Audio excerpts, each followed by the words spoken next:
Well,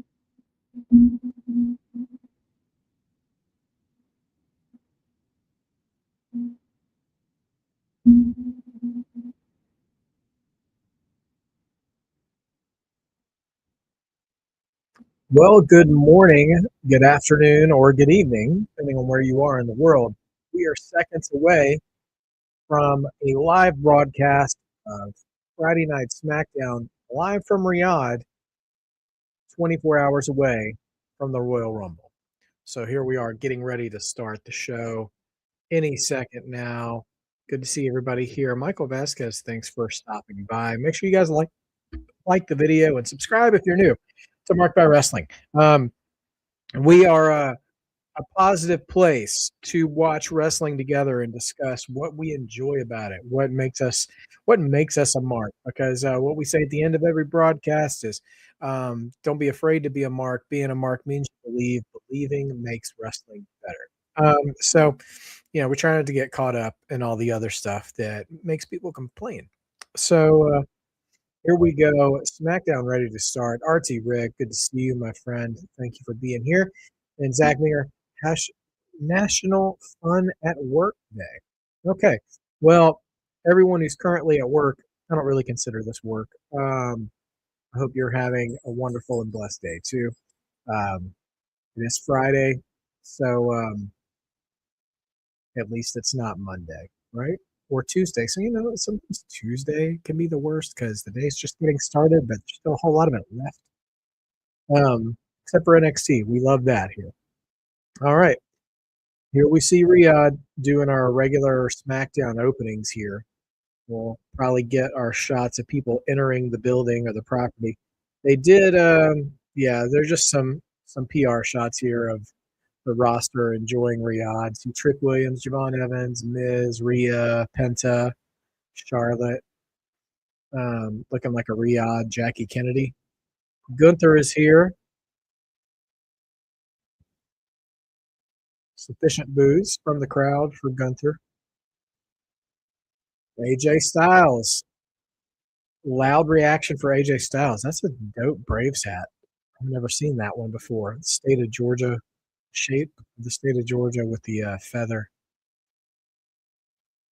Huh. A bit of a pop for Drew McIntyre as well. Drew's crowd reactions are interesting because there are still fans that still know COVID did him wrong, and yet he's as heel can be too. So I don't know. It's an interesting ride for Drew right now. Sami Zayn gets a pop as well, but honestly, I think his initial crowd reaction was pretty comparable to Drew's. So we're gonna see this is a recap of Saturday night's main event. I should have known from Stephanie McMahon's voice. Last name, middle name. Good morning, afternoon. Friday's going okay, man. This is the first time I've had a cup of coffee here at the homestead for doing a live stream. So this is different, but I like it. Also, as an excuse to show off one of my favorite coffee mugs, my R2D2 coffee mug.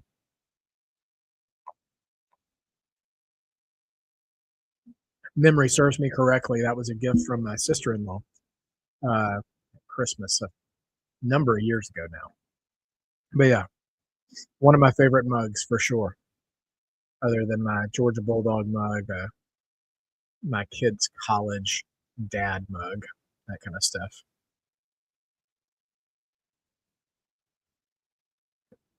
So, nevertheless, yeah.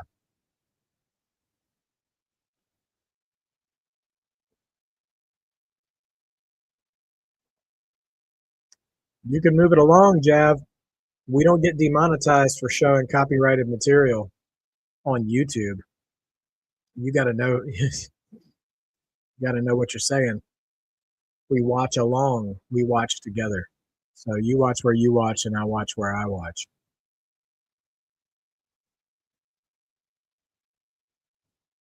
Anyway, recapping Saturday night's main event. Tag titles are retained. Cody and Jacob never really got started. Sami Zayn, of course, coming through on the Fatal 4-Way, all that good stuff.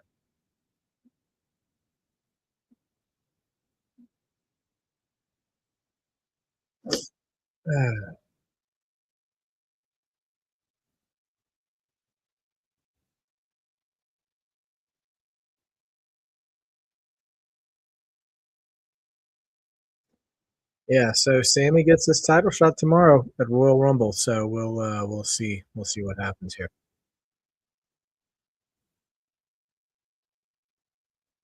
All right, so Riyadh Stadium. They're showing. This is the. Let's see. A late arriving crowd. So I'm. Michael Cole says. So I'm guessing the stadium may not be full.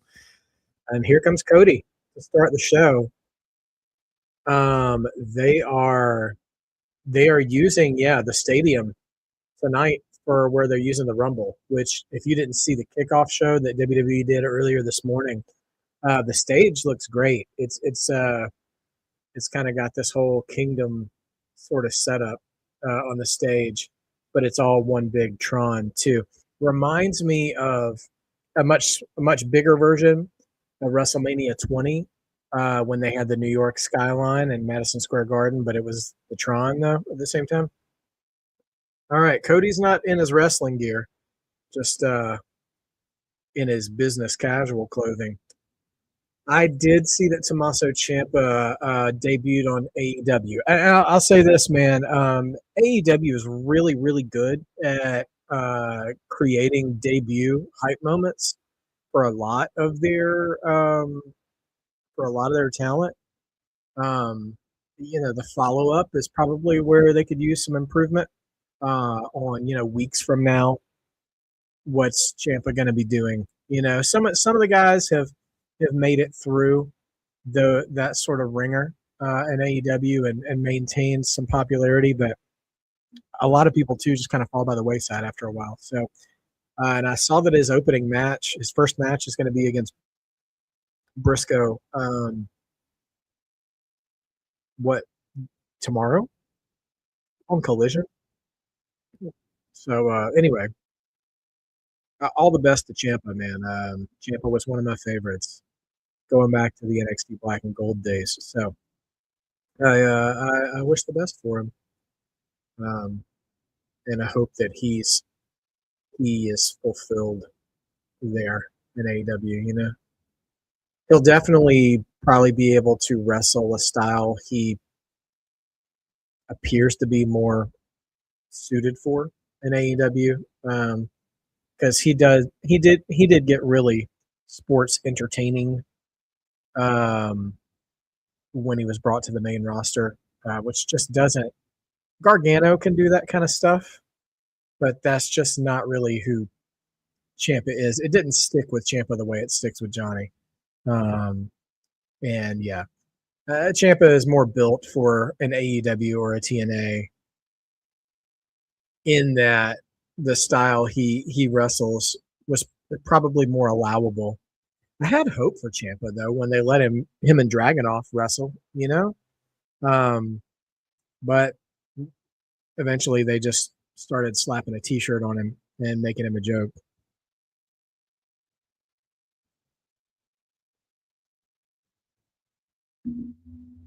Loud chanting for Cody.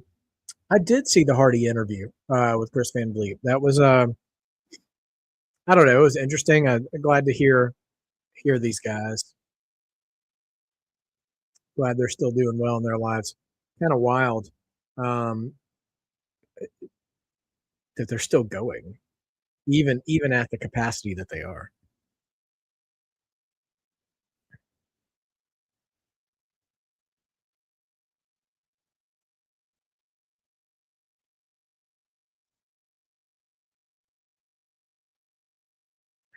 Call me crazy. Maybe it's just the shoes, but Cody's pacing in the ring back and forth, and he's walking like a man in pain, in my opinion.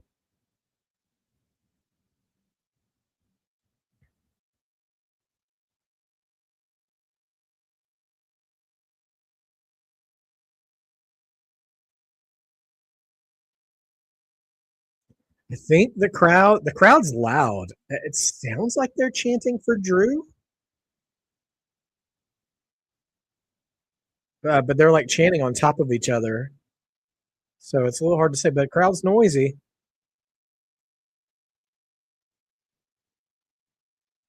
They are ready for the Rumble for sure. Yeah, I have a feeling a lot of people may not be able to see the SmackDown live right now. So I'm going to do my best to kind of play by play it.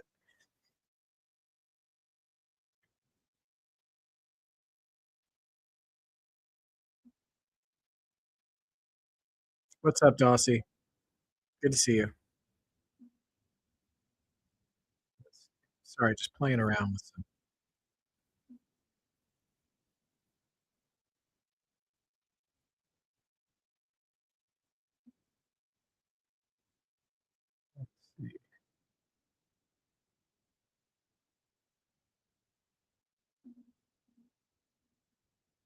Oh, it's all good, Dossie. I didn't expect a huge crowd uh, for today, given the weird time for SmackDown. But just trying to be more present when it's convenient for me to do that. Obviously, tomorrow's the big day, Royal Rumble. Crowd is booing the idea of Cody winning the Rumble for a third time.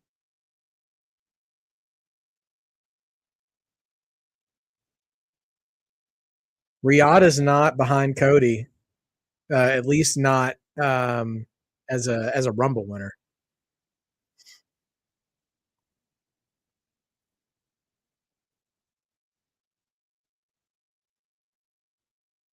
Big pop for the mentioning Sami Zayn. Cody's saying, not a whole lot.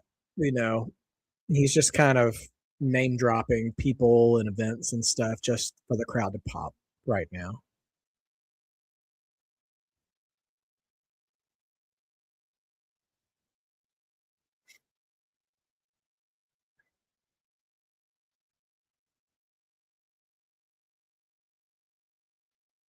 Oh, all right. Cody is teasing choosing CM Punk if he won the Rumble. Crowd woke up for that. So that's interesting. Who do I want to enter 1 and 2 for the men's Rumble? I don't know. I would like Julia and Lyra Valkyria to be 1 and 2 for the women's Rumble. Um, men's Rumble. You know what? Make it Ilya and Gunther. I know Gunther's been number 1 before or number 2 before, but let's do Ilya and Gunther. Oh, here comes Randy. Randy Orton, who also has declared for the Royal Rumble. Interestingly enough, WWE, with all of their connections to ESPN and showing up on all their ESPN shows, are now like, instead of using Raw and SmackDown to declare people going to the Royal Rumble, are now making these announcements on these bigger programs. And I think it was Get Up or First Take, one of those, that they announced Randy Orton was going to be in the Rumble. And then on Pat McAfee's show, Brock Lesnar FaceTimed him and said he was going to be in the Rumble. So, yeah, it's kind of wild, this new, broader sports and entertainment partnership now with WWE affecting the way they make announcements and disseminate news. Sorry, there's like a 9-year-old kid just belting out Randy's theme song. I'm like, bro, you too little to be hearing voices in your head. Some of these grown men, I get it, but who's like, I voice? I'm like, okay, dude, maybe we see a therapist. I don't know, family therapist, child therapist, or something. The kid was intense. It's funny. I have my subtitles on because I'm an old man. Um, and it just says voices in the thing, like, the thing, but it's crediting Jim Johnston for voices, which is not true. Jim Johnston was gone by the time voices debuted. I'm pretty sure. I think we were in the CFO's era, but it's Rev Theory or somebody like that who does voices, if I'm remembering correctly. It's so weird. It's like Uncle Randy out here, man. So many kids out here just belting. I hear voices in my head. Is interesting. I mean, listen, I know they're just behind Randy. They love Randy, and I get it. It's all great, but at the same time, it's hilarious. Like the connotations of who Randy was when he debuted that theme song. You know, the menace, the punting people in the head, and now all these little kids like, yeah, there are voices in my head too, Randy.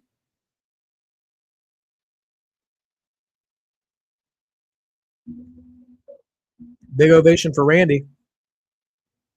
Last time, who do you want to see 1 and 2 at the Rumble this year?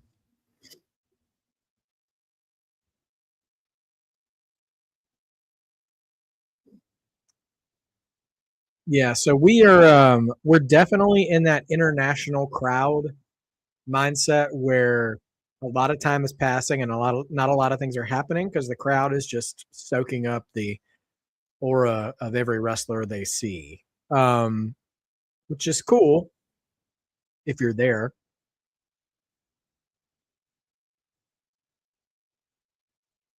Okay, yeah, big pop for Randy. Oh, Dawsey, I saw that clip on my social media and I wish I hadn't seen it. It was Ryan Clark on First Take, I think, who said that. And I'm like, yeah, I know. I'm just like, I got two hands here. Hey, RT Rick, good to see you, man. Randy Orton and Cody Rhodes doing a promo in the ring right now. Neither one of them saying a whole lot right now because the crowd in Riyadh is just ravenous for both of them, mainly for Randy. Dawsey, the funny thing about that is, like, on the one hand, yeah, like Unreal just coming out last week, centering around Seth faking the injury and talking around being really vague about his return timeline. Could he show up tomorrow? Yeah, maybe. And then, but then also the guy on First Take is like, I'm not trying to throw him under the bus, but he doesn't have a lot of great takes. So he could have legitimately just messed up too. But I really don't I just don't I don't want Seth coming back at the Rumble. I'm like, I know Seth's gonna come back. He'll probably, target the vision and stuff. I just one is because I picked Braun Breaker to win the Rumble. But like I just could we I don't know, man. I feel bad because Seth is a really good wrestler. And it doesn't matter how many breaks he takes. There's something about Seth. I feel this way about Seth, and I feel this way about Finn Balor. I feel like I almost like just got so accustomed to seeing them on weekly programming. They both just feel a little stale to me, and I know that that's not true because they're trying to do something with Finn now, story wise. And then Seth, I mean, since WrestleMania, has undergone a few character changes, aligning himself, Paul Heyman, he gets kicked out of the division, and who knows what he'll be when he comes back. But I can't put my finger on it. But those two guys, it just feels like they're always there. Oh, okay. Randy Orton says you're not the only one who's won the Royal Rumble twice. And now here comes Jey Uso, World Tag Team Champion Jey Uso. So we're going to get a bunch of former Rumble winners just talking it out, I guess, in the opening segment. All right, last name you said. For me, it would be a Women's Rumble, Sol Ruka and Liv Morgan to start. Okay. I think those two could have a lot of fun together. And Men's Rumble, Chad Gable and Americano. Yeah, that 100%. I think doing that at 1 and 2 would be great. Any kind of like spotlighted moment in the Rumble, if we can get Gable and Americano face to face, doing it at 1 and 2 actually probably the best idea. Um, yeah, I think that's a good call. Here's a question: We got to ask it. Do you think we see Jericho tomorrow?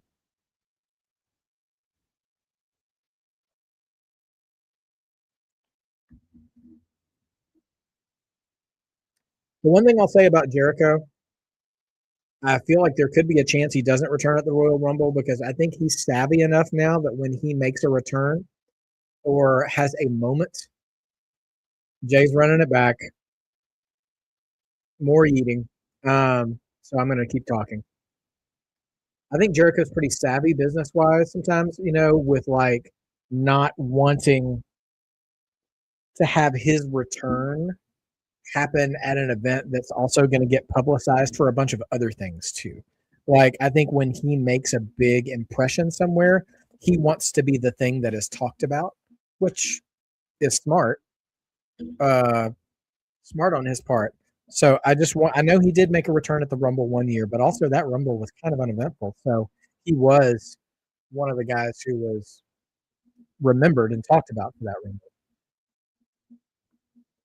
So we'll see. We'll see what happens with old Jericho. Honestly, I'd just love to see Jericho and LA Knight have a promo battle. I think that would work out pretty well. And Jericho and Dom too. That could be fun too. And here comes Sammy.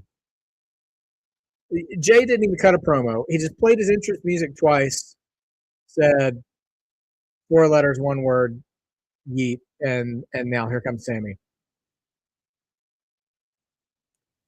Jay's Jay's cardio has got to be studied. Like, not since the Ultimate Warrior have I seen a star like Jey Uso bring so much energy to the ring, and then it's just like, okay, let's all take a breather. I get that. I feel that way about several wrestlers. Sometimes you see too much of them. Yeah, Dawson. Okay, yeah, you get me. Like, and like the truth is like I don't have a lot of legs to stand on with Seth because Seth has taken time off. I really thought the best thing Seth could have done. I mean, listen, they do what they want. I'm just a fan with an opinion. But if he had just taken more time off when Bronson Reed wrote him off television with those 6 tsunamis, like if he had been gone, because he was only gone for like 4 weeks, I think. If he had been gone for months at that point, I think that would have been a perfect reset. But I don't work for them. They don't ask my opinion. So just a dude with an idea. But you know what? He'll come back. I like him outside of his character. Sometimes just hearing him talk and stuff, and he's clearly doing the best he can out there. And he and Becky both, So I don't know, but yeah, and I want good things for Finn too. I'm glad they're investing, time and creative into Finn now. Sammy spits a little Arabic, gets a big pop from the crowd.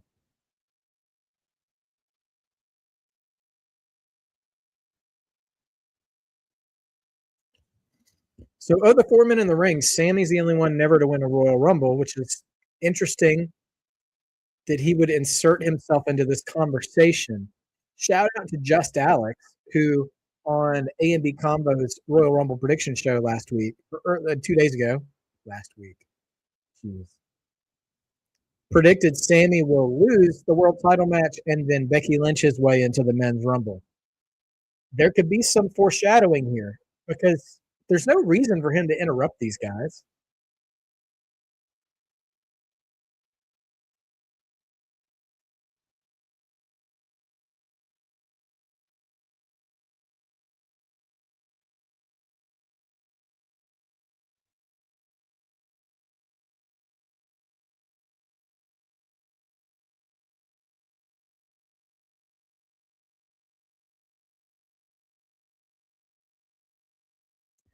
This idea that Sammy is 0-11 against Drew, I kind of wish it feels like a recent storytelling point. I would wish they could have harped on that a little bit longer. Hmm. Sammy's never lost in Saudi. That's interesting.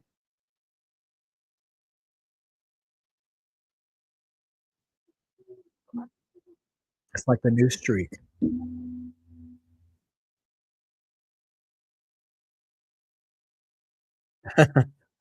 Man, if Truth pulls the Mick Foley triple duty, that would be entertaining.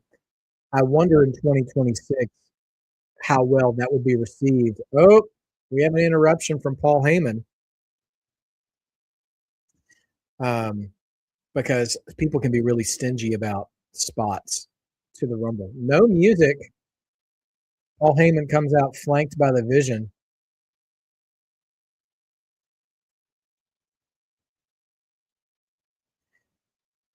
Can I just share a fear I have about the Royal Rumble that I don't um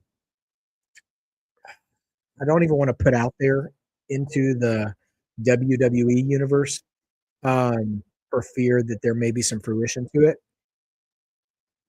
I do not I do not I do not want the reality that there's a chance Logan Paul could win this Royal Rumble. Like nobody's talking about him, but he's right up with Braun Breaker, and he's like the first one to be like Braun's got to be the guy to win. It would be mega heat. You could have Punk versus Logan Paul at WrestleMania. Yeah, I don't know. I just feel like there's probably somebody in creative who is eager to try something. Paul speaking the wrong language. Um, I just feel like there's somebody in creative who's really eager to try and take that risk on Logan Paul.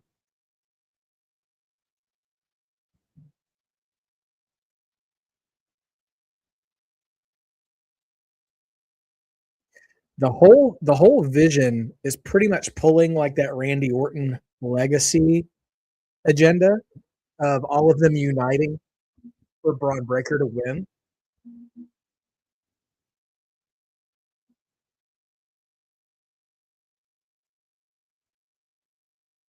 You think we'll get a six-man tag tonight? Randy, Cody, and Jay versus the Vision.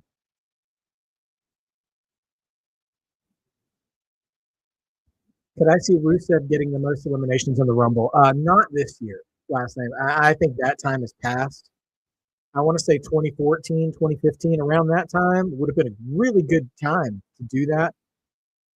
I think it's just got to be Obafemi's year for that. Like it, I just don't think there's anybody else um, that's worthy of that spot this year. Rusev would need a little bit more building again for that to make sense, in my opinion. Nick Aldis is out here. You said the words Royal Rumble preview.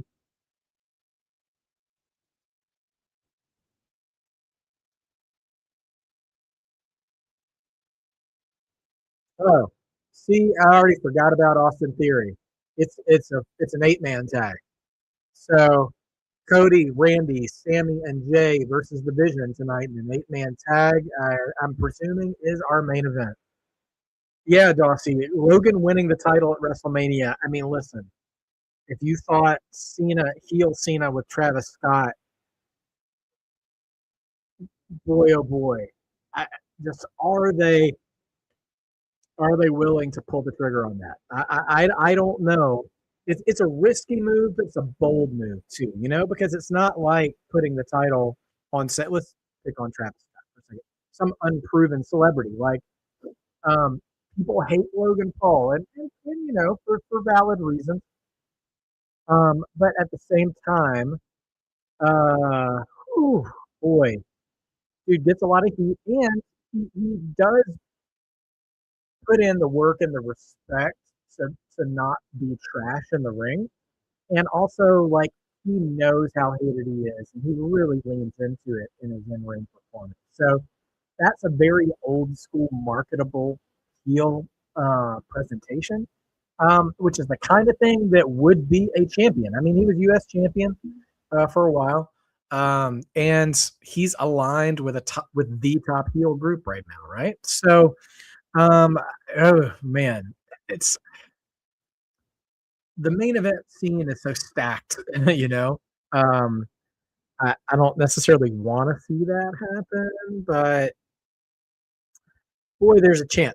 This is what's fun to me about being 24 hours away from the Royal Rumble is that there's just so many possibilities that you could argue yourself into believing. Um, because I could see Just Alex's theory about Sammy losing the title match and still coming in and stealing a spot and winning the Rumble and getting the WrestleMania moment. I'm not going to see Jay winning again. I don't think so. I mean, it's a very conventional and safe and kind of boring route, but I could see Cody winning a third time because WWE loves to claim they just broke or tied a record. Cody doing that. Randy would have been more interesting winning the Rumble if Cody was still champion. And so I don't buy Randy anymore. Brock is always Brock. Brock and Roman are both always just kind of there. Brock and Roman. I don't buy into their sort of availability making them a good Rumble choice anymore. Because Cena at least was still showing up. We talked about Cena not showing up in the latter half of his retirement tour, but he was really front loaded in his retirement tour. He was around a lot in that build up to WrestleMania. Making it and of course he was one of the final two in the Rumble that year. Again, we talked about Logan Paul, talked about Braun Breaker. Yeah, so like I mean, there's plenty of viable options. You could also have Gunther win it, honestly, because he's in the Rumble. So that man, talk about heel heat. He could retire AJ Styles and then win the Rumble, and then beat CM Punk or beat Drew McIntyre. Or one thing I did not say this in our prediction show, but I thought about it afterwards, and I'll say it here now. Imagine if Sammy beats Drew tomorrow and Gunther wins the Royal Rumble and Gunther not only retires AJ Styles, but then he takes the WWE title from Sami Zayn at WrestleMania. Like just hatred on hatred on hatred for Gunther. How many Rumble is Randy wins? Randy's got 2 Rumble victories as well. He won in 2009, I believe. There was a year where he had Cody and Ted DiBiase legacy with him, and they just ran through the whole roster pretty much, cheating their way to the end. And then there was the year where Randy was like pretending to be in the Wyatt family, and he won the Rumble that year too. And he ended up, turning on Bray and wrestling Bray at Mania. So the year leading up to WrestleMania 25, where he faced Triple H, and because that was that he won the Rumble that year, and then leading up to WrestleMania 33, I think it was 33, where he faced whatchamacallit, Bray. God bless him. Here comes Carmelo Hayes, our U.S. champion, coming out to do the U.S. title open challenge. I'm trying to listen for crowd reaction. I guess a good rule of thumb is if you can hear the music really well, the pop isn't as big as it is for like the top stars. But they do seem kind of engaged with him. They're not like booing him or anything. I think he's getting like a polite response, a positive response. I'm not trying to bury Carmelo Hayes. Oh, that's right. Miz interfered and cost Dragunov his shot last week. I wonder if Miz shows up for the challenge today. We don't know who the challenge is. What about Drew winning the Rumble if he loses? Yeah, I mean, we haven't really talked about that. But Drew getting back in there, that would be very interesting. Also, we got to assume. I would think Finn Balor might find a way to backdoor his way into the Rumble too. All right, who's he facing? What is that noise? All right, way to go, Def Rebel. I don't know whose music this is.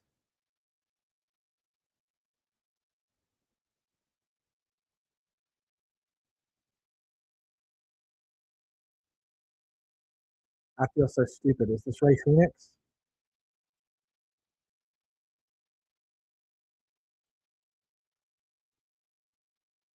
Thanks a lot, Def Rebel. I don't know who they are. They got light up gloves on. Oh yeah, that's Ray. Pretty sure it's Ray Phoenix. Yeah.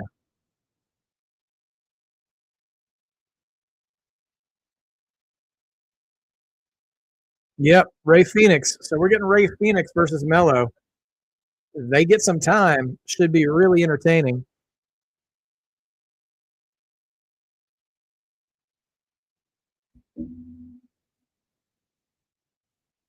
I'm enjoying the reinstitution of the U.S. Title Open Challenge. Um, that's something that even though they've gimmicked it with an open challenge, something that it does take me back to is like the Monday Nitro days when the WCW mid card would feud over the TV title or the cruiserweight title. I honestly they took turns between the cruiserweight title and the TV title, and you would just get a solid match.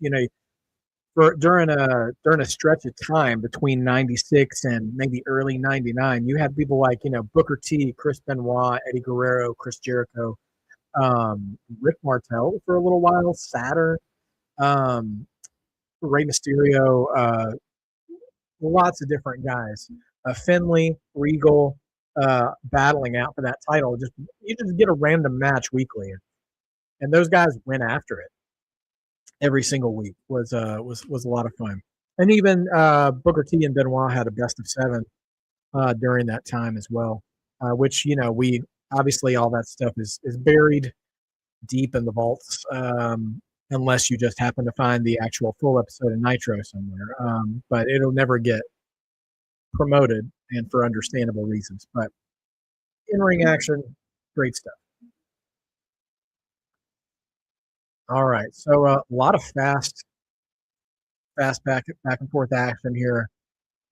Phoenix is in his bag.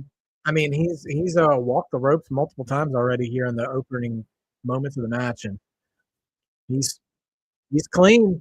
He is clean here today. Corkscrew over the top and drops Mello, much to the delight of the crowd.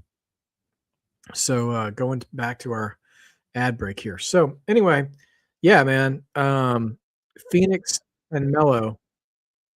I feel like Mello is probably still going to take this. This wouldn't be a bad 1 and 2 for the Rumble either. Mello would be a good number one for the Rumble. Mello wouldn't be a bad Iron Man either, if I'm being honest. I think I'd said Javon Evans before, but Mello might actually be a better pick because he's just now starting to kind of get the machine behind him here with the U.S. title.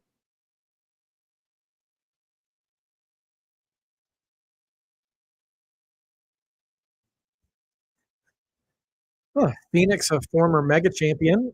You know what? That's something actually I really appreciate. Like other than AEW, Michael Cole has been more free to discuss the existence of other wrestling promotions and the history that their current roster has had in other promotions. Like that was something I don't know if you guys are old enough to remember Mike Tenay in WCW or in TNA, the professor.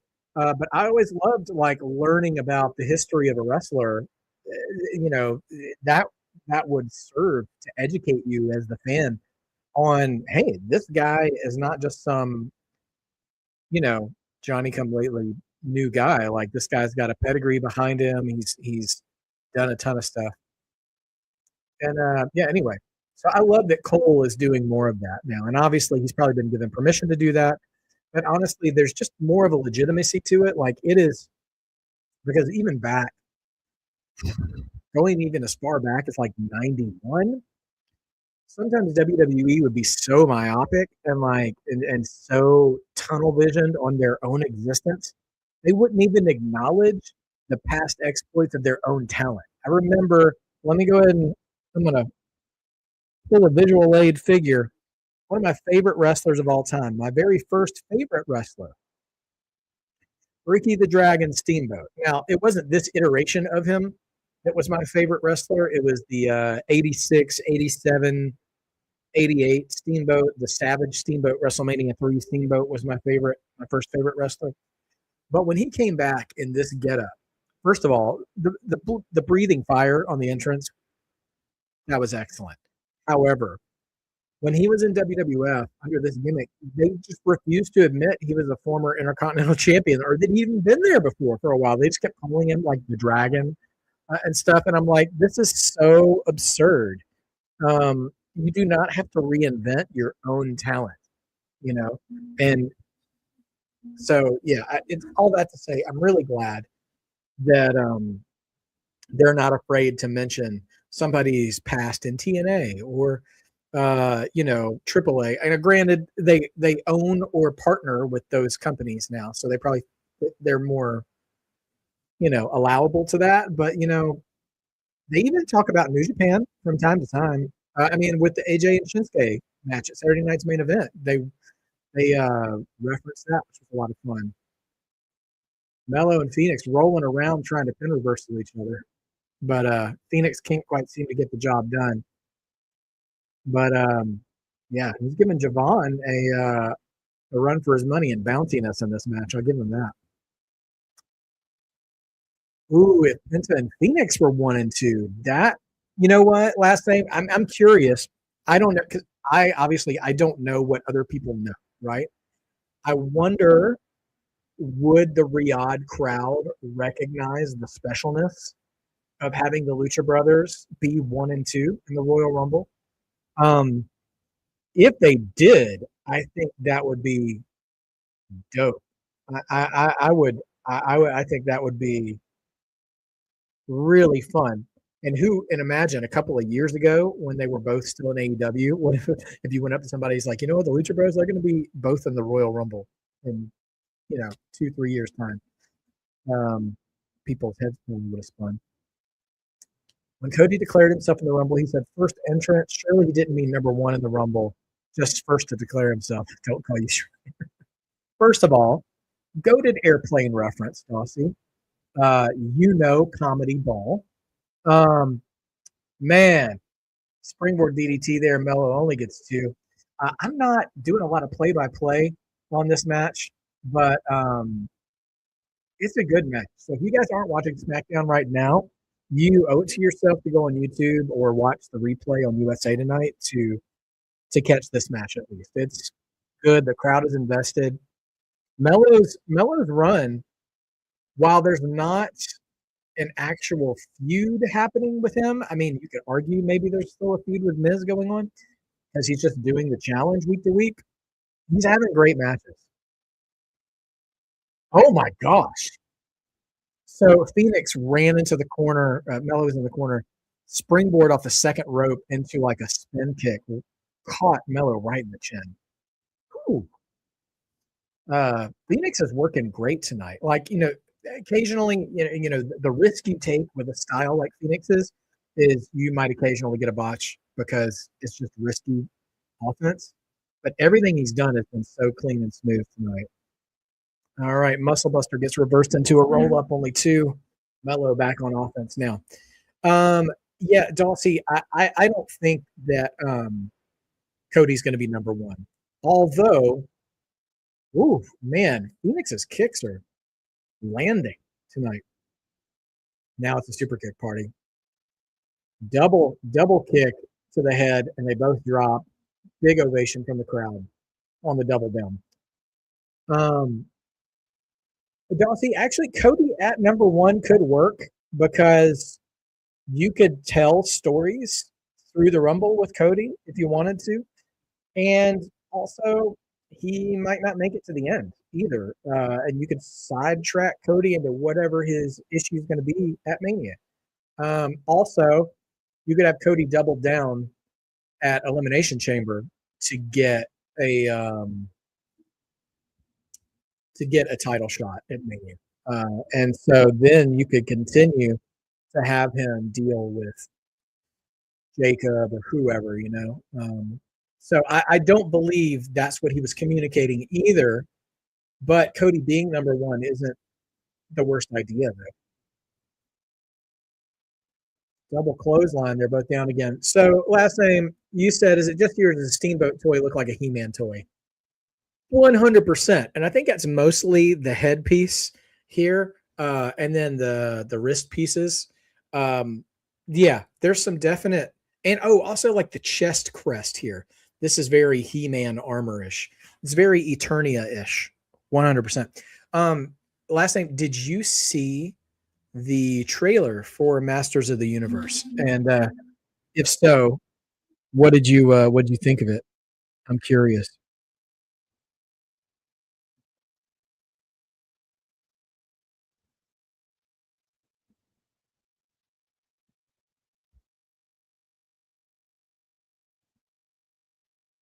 Mello and Phoenix, man, they're having a good match here. I would I'm of the opinion, this is just the kind of fan I am. I think you remember a wrestler's greatness a little more fondly if you can connect them to an angle they were involved with rather than just how many good matches they had. You know what I mean? I'm not saying good matches alone don't raise the stock of a wrestler, um, and their greatness. But I think if you can find a way to have both, like that's your sweet spot. You know, that's what you want. And Mello right now is doing a lot of really good matches with the US title. I would love it if they dovetail a story with his challenges. And I'm not saying that they're maybe not planning it or not doing it. Clearly there's something going on with Tama Tonga, or there was, but now he's the tag champion with Solo. So did they just forget that? Um, because it seemed like Tama Tonga was right on the outer outskirts of wanting to challenge Mello for the U.S. title or challenge for the U.S. title, period. Um, Dragonov is still hanging around. Miz is still doing something. So it is a crowded division, which is good. And Mello can continue to cycle through his challengers, but I don't know if they could just do a little more motivation other than I want the belt. You don't have to go too far down that road. Again, balance. I think the point I'm trying to get at is that doing all of that, I think, could really cement Mello as a memorable performer in both um, in both stories and action. I think he's already making his case, obviously, for in-ring action with these matches every single week. So I feel like that's going to be a given before it's all said and done. But if we could give him some love on the other side of the coin, geez, Phoenix, a double stomp on the back of the neck when Hayes was on the sitting on the top turnbuckle. Phoenix up, big moonsault, big air on that moonsault. 2.9.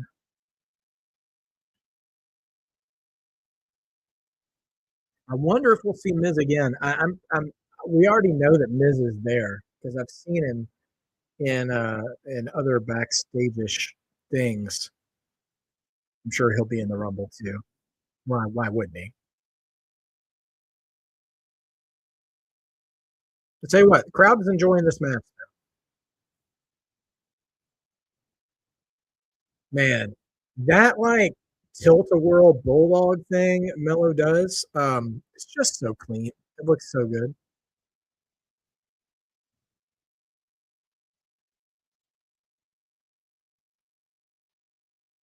Yeah, you're right about that last name. They could just Freebird or New Day the tag titles to somebody else in the group. That's a good point. We're getting a fight forever chance from. It's a small chance, but I hear it from Riyadh. Springboard DDT from Mello. Only two. I tell you what, man, this is a really great match, and I mentioned this at the beginning of the match. The throwback to the Nitro days for the cruiserweight title and TV title. It has all the feelings of this, like people really kind of giving you a pay per view or PLE level match on weekly TV, on with two mid card guys, and like that's just I miss that. I love having at least one match like that every week on pro TV shows.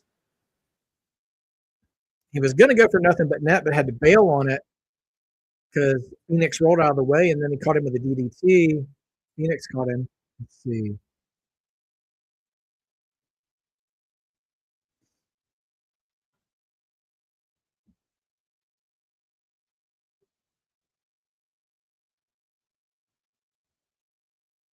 Who do I see getting a title first, Penta or Ray Phoenix?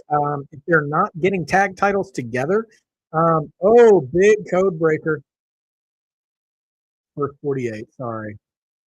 Is Mello going to keep getting to use that if Jericho comes back? That's what I'm curious. All right, Mello's up top. We're about to get nothing but net. This is going to be it. 3. There's a loud 1, 2, 3 count chant from the crowd. Mello successfully defends against Ray Phoenix. Great match. Worth checking out later if you're not watching along live for sure. Mello's having him. He's quietly building a nice little run here, and so they're putting a lot behind Mello. You know, when you see people like Cody, Roman, or Jacob, or your main eventers, you would look at Mello and maybe suspect that he's not as high on their list. Mello's he is the king of his division though. He's on TV every week. He's never really viewed as like a punk. Like if he ever loses, it's because somebody, cheats him. Mello, Dragunov and Miz backstage.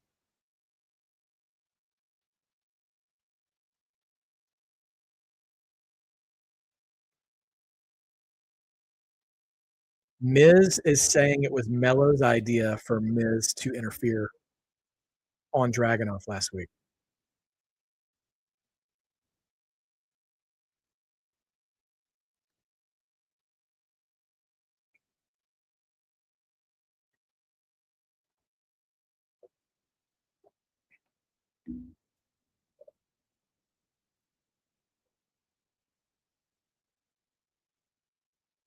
Ilya is so intense, dog.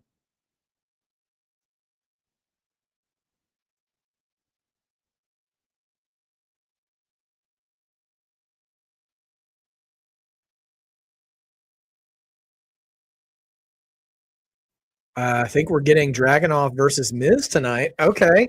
Well, Miz, I hope you got an ice bath ready, dog, because he's going to take you to Pain Town. Anyway, last time, I don't think I ever answered your question. Yeah, if it's not the tag titles for the Lucha Brothers, I think Penta's the bigger star. I'm a little surprised that they didn't take the IC title off of Dom and put it on Penta a long time ago when Penta was probably at his hottest. Obviously, there's still time to put a belt on Penta, a singles belt on Penta. He's fine. He's still super over, but Penta is in the eyes of the WWE product a far bigger star than Phoenix right now. So I definitely think they'll get the tag belts together eventually. But yeah, I mean, I think Penta's got a singles run. He's got an IC title run in him. Honestly, Penta versus Dom at Mania for the IC title, not a bad call. And crown Penta there. I think the Vegas crowd would be really into Penta winning the title. Although, boy, last year they did really cheer for Dom winning. I didn't think about that. Okay, well, that's way on down the road. All right, who do I think is the king of TV, Dom or Mello? Ooh, okay. Well, listen, Dom commands the attention of the camera better than most, even a lot of main event wrestlers. So I think it depends on how you want to define King of TV. I think backstage, in promos, and in all the intangibles that make you a good pro wrestler, it's Dom. But from bell to bell, during matches, it's Mello. That's me trying to have my cake and eat it too, and not commit to one answer. Clearly, Mello puts on more athletic matches than Dom does. I won't say more entertaining because Dom just has a different approach uh, to his wrestling. Um, it's more like, yeah, like the difference between Bret Hart and Eddie Guerrero. Like, although Eddie was a really, really good technical wrestler too, um, towards the end of his career, towards the latter half of his career, a lot of what Eddie did in the ring was to engage the emotions of the crowd rather than to show off his athletic prowess. I mean, he still did that, right? But um, he was more into engaging the imagination of the crowd. And Mello still kind of leans more on athleticism, which I'm not criticizing. They're just different, right? They're just different. So anyway, all right. Dossie's saying example. Let's hold on. I missed a comment from last name. Let's pray for Miz and maybe Miz not making it to the Rumble tomorrow. That's not a bad way to write somebody out of the Rumble, by the way. Put them in the ring with Dragunov, and although, yeah, I mean Miz would have to be like stretchered out or something like that. I don't know, but who knows? Not a bad idea though. Example: Roddy Piper hitting the coconut over Snooka's head, breaking the plaque on Albano. You could remember those. He had a great matches like Piper and Hart. Yeah, Piper, man, so good. He really did do the best of both, and he wasn't a Kurt Angle, Bret Hart kind of wrestler. He was more of a brawler. Like he was more of like a Steve Austin, late Stone Cold Steve Austin, not stunning. Oh, they're replaying the Pat McAfee show where Brock FaceTimed Pat McAfee to declare for the Rumble. But yeah, Roddy, best of both worlds, man. He could engage and capture your imagination when he was on the mic. He was, just a whirlwind, a tour de force. Once the bell rang, just a wild man. It is what it is, man. Like, I mean, it's that, and those are the ones you remember, right? Like, a lot of us do remember Bret and Roddy at WrestleMania 8. I'm just looking to see if there's any new faces in this Rumble graphic that they haven't formally announced, but I don't see anybody that hasn't declared. Oh, we've got the lottery balls here. Oh, there's Truth.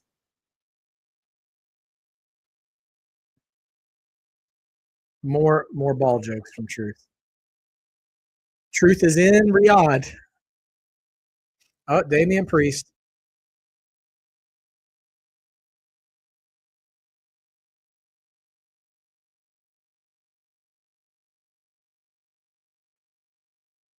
All right, Damian Priest is in the Royal Rumble. Not a big surprise. I love it that they put Priest in a segment with Truth because Truth always trying to crack up Priest. He's already drawn a number, though.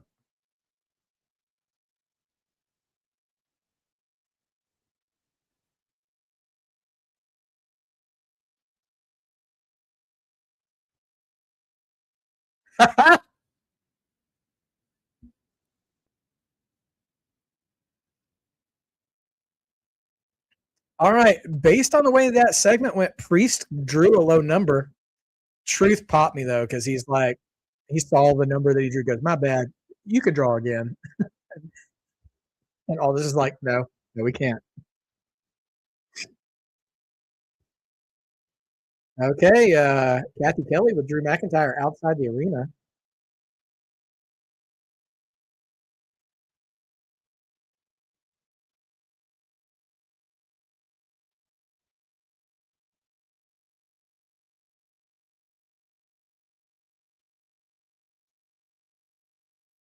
Drew just running down the Royal Rumble participants. Dom versus Ray Phoenix for the IC title. Penta versus Mello. You know what last name that's interesting? That reminds me of 2000, I think, when the New Age Outlaws, they were broken up, and they had Road Dogg going for the Intercontinental title. No, they had Billy Gunn going for the Intercontinental title and Road Dogg going for the Hardcore title, and all of a sudden they just switched them up, and they each won the opposite belt out of nowhere. I think putting Dom versus Phoenix wouldn't be bad, and Penta and Mello would be a fun match too. I wonder if they will take the U.S. Challenge to Mania. That would be interesting. All right, so Drew Challenge and Sammy saying, are you willing to do whatever it takes to take the title from me? Very curious. All right. Will they have issues after the show because they had issues with their flight in the past? Well, I'm not sure where they're going after. You know what? Let's take a look. We're on commercial break now. Unless one of you guys know, let me know, where is Raw gonna be? Oh, it's in Philly. So I wonder if there's gonna be any weather issues. I know there were some like geopolitical issues in previous years on them getting out of Saudi on time. However, there's a lot of winter storms hitting the United States. You guys know that. I mean, a lot of you guys are experiencing far more than I am. I just don't know, is Philly going to be in the path of that at all? Is it going that far north? Because it's mostly like in the south and sort of the mid areas of the east. Let's see. Let's see what Philly's got to say. Currently now 18 degrees in Philly. Ooh, dropping down to 8 degrees. All right, let's see. Daily. So on Monday, well, the temperature will be back up. Just wind, freezing temperatures over the weekend. All right. So yeah, I mean, weather-wise, they shouldn't have a problem getting to Philly for Raw, and they'll have the whole week to get wherever they need to get for SmackDown and stuff like that. And the NXT crowd, uh, well, actually, I mean, but they'll just be coming back to Orlando. Ooh, what is Orlando going to be looking like on the weekend as well? Like now that I don't live in that area of the country, I have no frame of reference for like how long the weather's going to stay where it is. So let's take a look. Orlando's looking okay. Yeah, they'll be fine. Yeah, so as long as there's no sort of geopolitical issues getting them out of the country, um, there shouldn't be any weather delays getting the Raw roster back to Philly, the NXT cameos that we are expecting for the Rumble to be back in Orlando by Tuesday. Um, yeah, I mean, what's interesting last name, right? Because if they had to do that, they would be red eyeing like crazy because Tuesday is a huge show for NXT.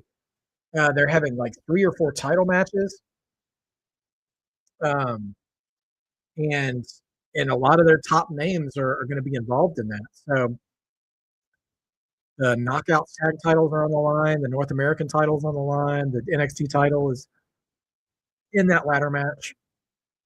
So yeah, Rhea and Io being interviewed by Kathy Kelly outside.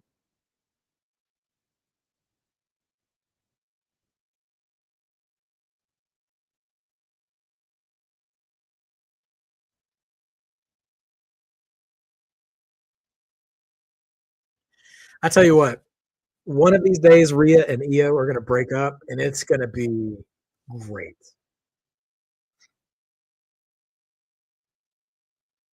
Oh, here's Julia and Kiana to interfere.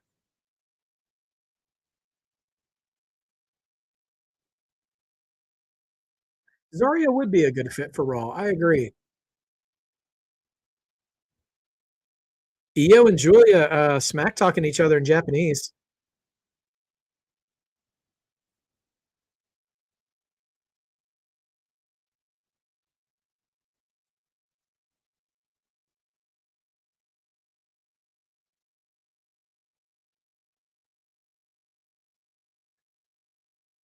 Oh, and here comes Naya and Lash. All right, more chatter between all these ladies. Oh, goodness gracious.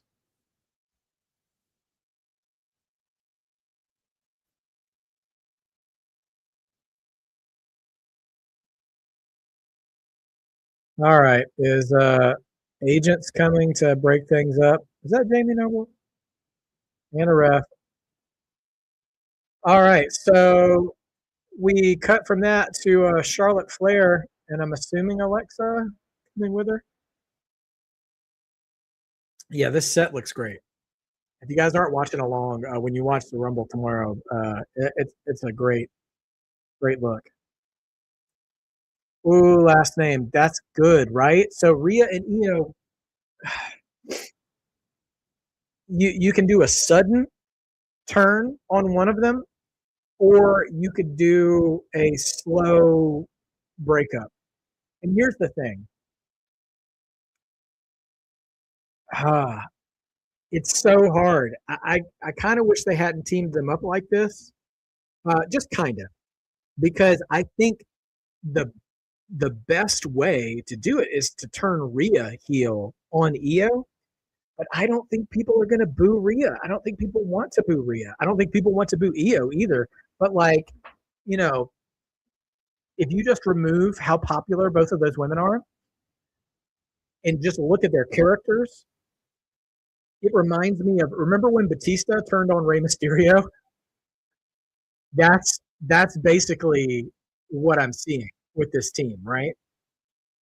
That's that's the dynamic I see here. And so, except except if for some reason Batista could never beat Rey Mysterio. Um, so I would definitely have Rhea do the Batista thing and just drop and destroy Io Sky.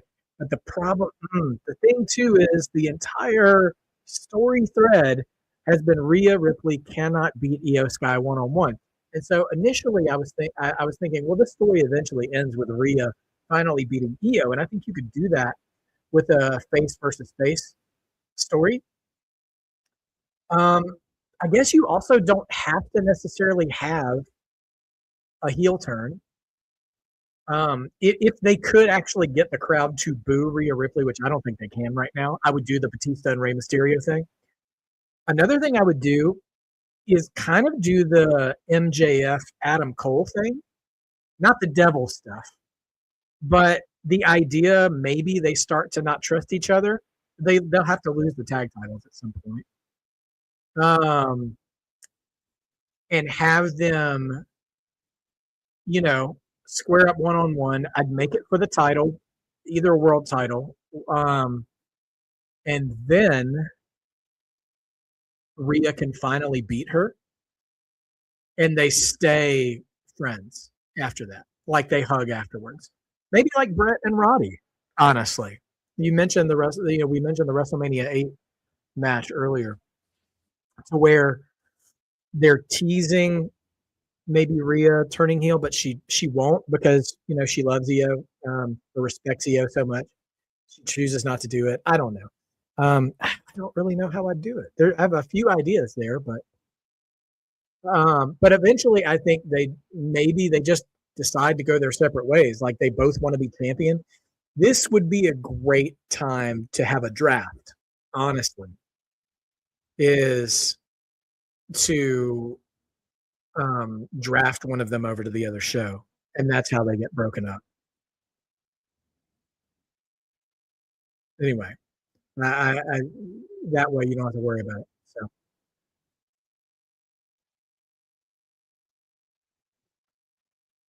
I can't believe Charlotte and Alexa are doing this promo in the ring. This feels like a backstage promo.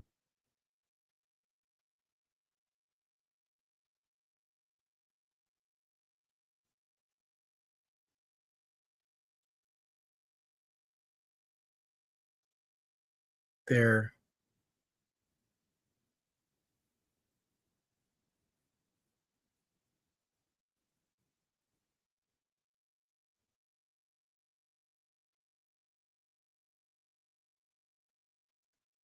there's this sort of passive aggressive thing going on with the two of them, and like they're doing like this bit. Mm.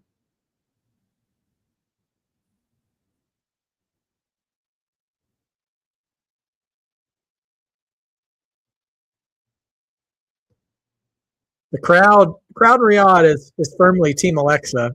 They're not hating Charlotte, but they've chosen Alexa out of the two of them.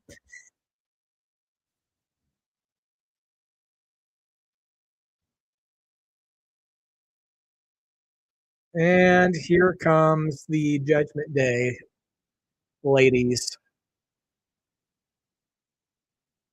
starting with Liv Morgan. All these ladies, I guess we're getting a preview of their Rumble outfits. Liv and Roxanne look like girl Cobra Kai's wearing skeleton outfits.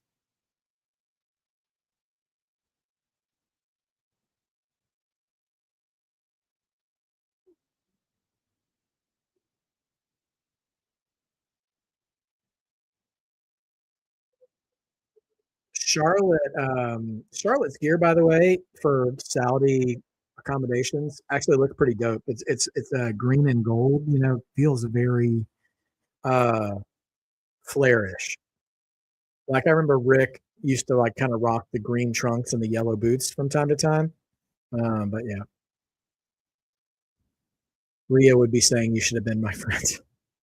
For real, last name.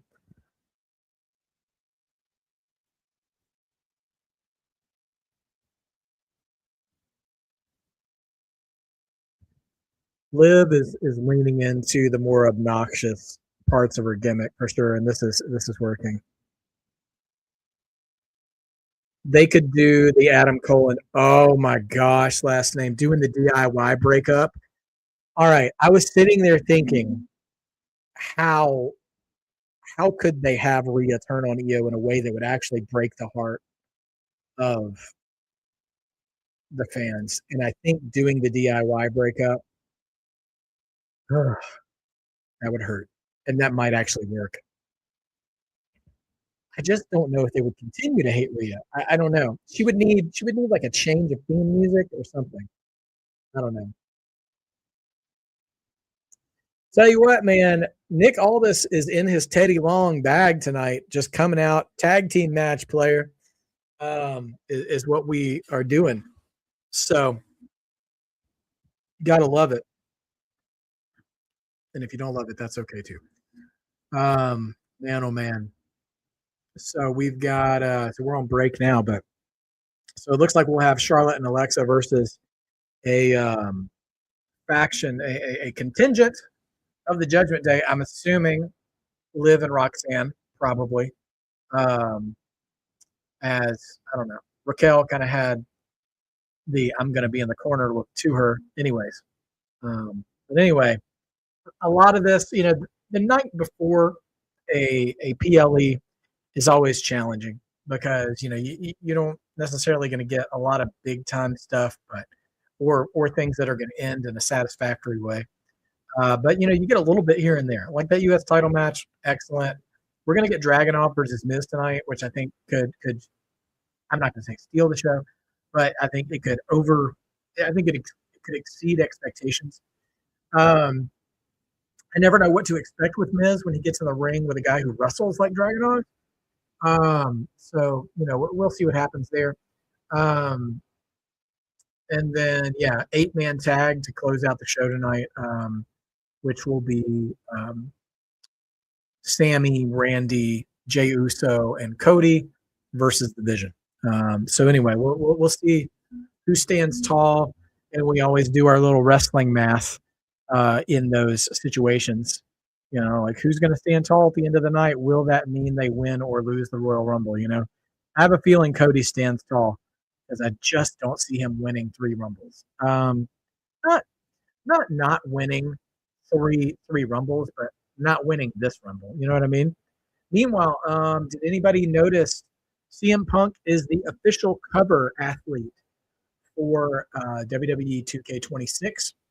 And if I heard correctly as well, Michael Cole stated on the Royal Rumble kickoff show this morning that the Monday Night War edition is, I think, the most inclusive um, pre-order. So if you're wanting to get as much of the stuff as possible, pre-order the Monday Night War edition. So we'll say the Joe Hendry pack. Interesting. So there's a pre-order bonus for getting Joe Hendry. Interesting. I don't love locking out characters in games. There's some games I would pre-order anyways. Not many, but yeah, I don't like the nickel and diming of wrestling games because I just want to have all the wrestlers and I'm in there to make as many matches as possible. So I'll see what you're saying here. Oh, you said something about Aleister Black last name. I'll come back to that. I heard the women wrestlers had to pay for their Saudi outfits. That doesn't surprise me. Dawsey, I guess I don't know. Yeah, I mean, I guess it doesn't surprise me. I know that Charlotte Flair specifically pays for all of her robes and stuff. Anyways, I've heard her talk about that. It would be nice if, I mean, the WWE can certainly afford it if they at least all the women that were in the Rumble like were afforded some kind of a stipend or something to put towards their outfits. Because I understand like you don't want to if you have to foot the bill for the outfit yourself. I mean, I'm sorry. Let me start over on that. If you're counting on the company to pay for it for you, like Charlotte's outfit is probably going to be more expensive than like who who's out. Like honestly, Raquel's Raquel's outfits have always been a little not extravagant, and part of that blends with her gimmick, right? So I don't know. I don't know. Yeah, yeah. I don't know how I feel about that. I guess I'm just not like I guess I'm so used to wrestlers historically having to front a lot of their own expenses that I'm not surprised by it.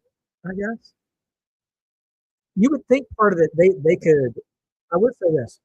I would think part of that sweet Saudi money could be earmarked for wardrobe, though. At least for in-ring wardrobe for the women. Anything outside of the ring, backstage segments is on their own. But also, I don't know how much these women are making. So, maybe you can afford it too, I don't know. Do not know. Um, Last name says, do you think it's time for Aleister Black to start a faction? I'm not opposed to Aleister Black starting a faction. I just don't know who you'd put in it right now. With the Wyatts already being on SmackDown, I feel like the Wyatts almost might be better moving to AAA for a little bit. Keep them off TV for a little while. Let him get the lantern back from the MFTs, and then let him take a hiatus.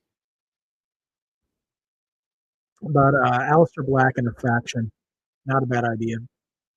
I just don't know who I'd put in there with him. Let's see. Modfather in the house. Good afternoon, Modfather. Good to see you, man. I hope I'm having a great Friday. I hope you are as well. Can I imagine if Killer Cross is in the Rumble? That would be a shock. That would be a big shock. No one's been talking about him.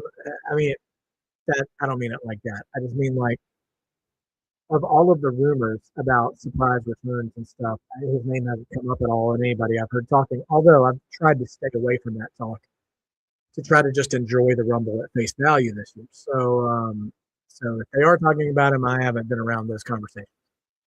So I don't know, man. Yeah,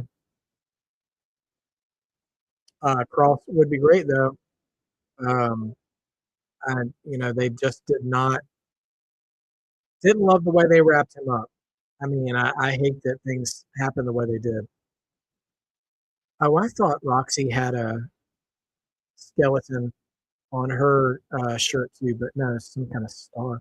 All right, I'm not paying attention clearly. The only show the green shirt guy is not sitting front row. What does the world come to? Right?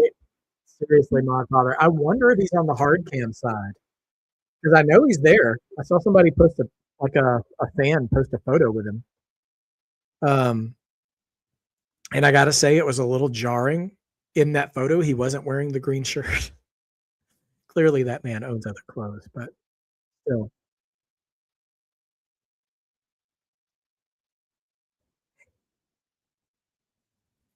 Three amigos coming in from Liv to Alexa. Booze coming from the crowd.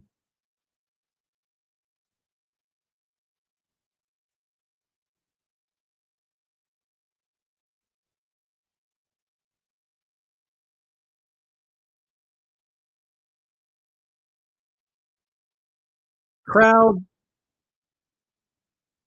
crowd loves Alexa Bliss. They're getting some rallying, some support behind Alexa while she's kind of getting some heat on her from the Judgment Day.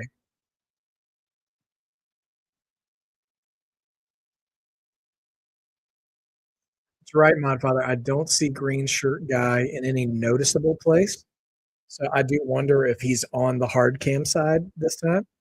Because I've noticed in the past, like they have some of the royalty or some of the fancy schmancy Saudi Arabian bigwigs in the front row opposite hard cam, which I don't love, by the way.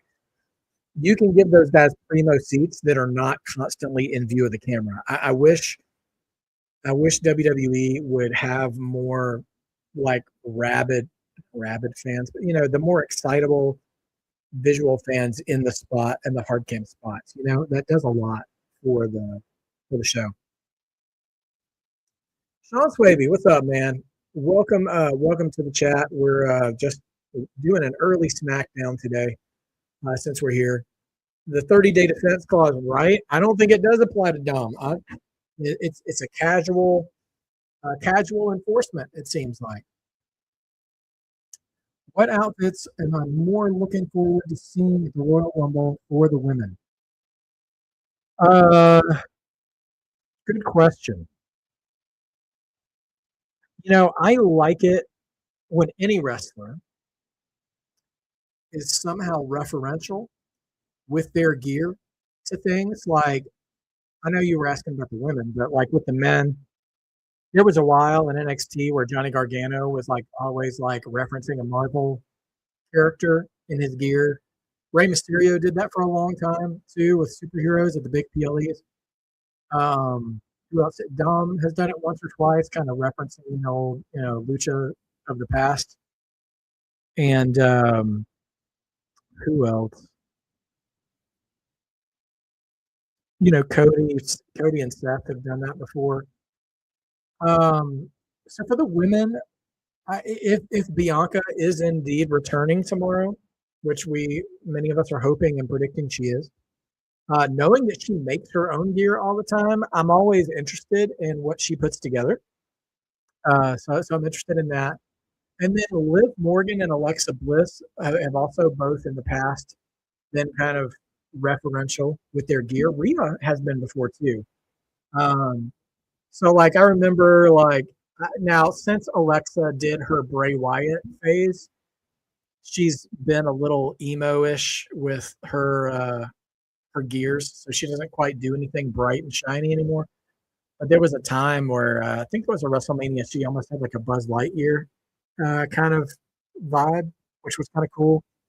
I think Rhea Ripley had a Dragon Ball Z reference one year at a WrestleMania, um, which I don't watch Dragon Ball Z, but I appreciate the nod to something else.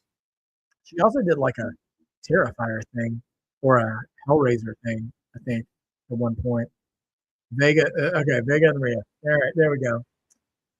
Um, so yeah, I'm interested to see if anybody takes this opportunity. And again, not really my scene, but one of the previous Saudi shows, as Charlotte's now in the ring, House of Fire. Liv Morgan pulled off a Britney Spears reference one year too with a full red bodysuit. So, I appreciate the nods to other things, a little Easter egg kind of stuff. So, anybody who's doing something like that, uh, Jordan Grace is known to do that kind of thing from time to time too. So, I wonder if she'll pull off something special.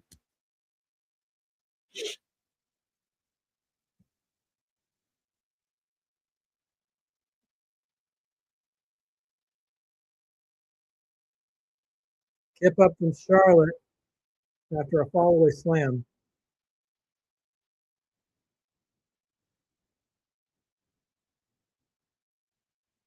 Now Charlotte going to the corner. Both ladies are down.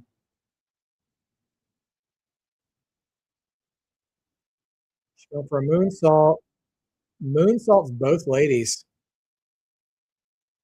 but only two. I'll be honest, the Riyadh crowd is still excited, for wrestling, obviously. But it doesn't feel like they're super into this match like they were some of the others, particularly the Mello and Phoenix match. Well, it seems like there's a little bit of fatigue setting in, both here and there.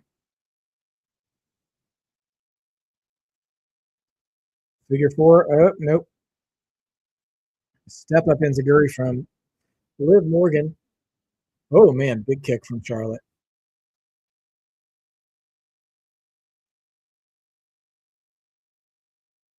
Breaking up pins. Pro wrestling high is the best high. Yes, indeed. When it hits, man, it can be euphoric for sure. So I'm hoping for a great showing at the Rumble tomorrow.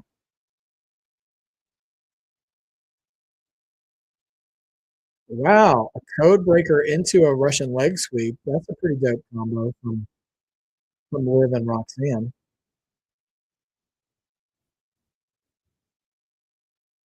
Natural selection by Charlotte.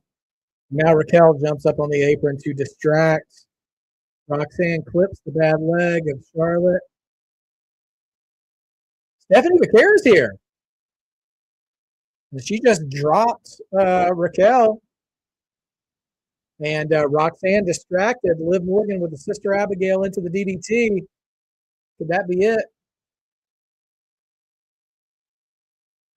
And that's three. Charlotte and Alexa come away with the win after the surprise cameo from La Primera, Stephanie Vaquer. For those who are interested, Stephanie Vaquer, exact same gear, except everywhere you see skin is silver bodysuit instead. So it's silver and black. Works well for her.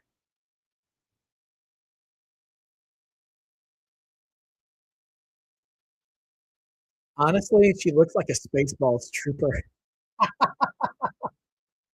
You ever remember the stormtroopers from Spaceballs? She kind of looks like that.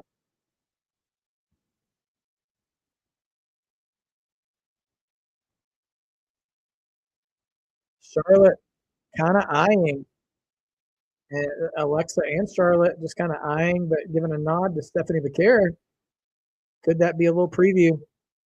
Jordan Grace, full on silver and studded bodysuit backstage.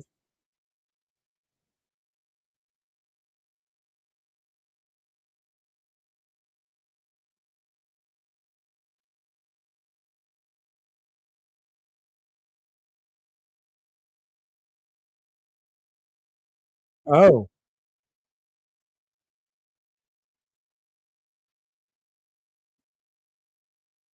and Jade jumps Jordan.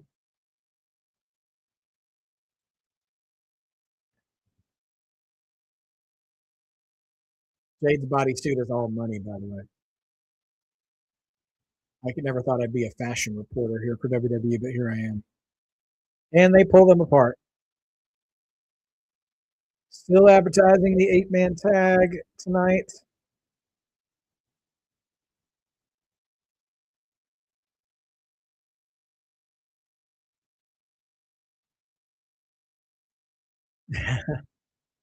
Muscle Bays are having it out, Modfather, that's for sure.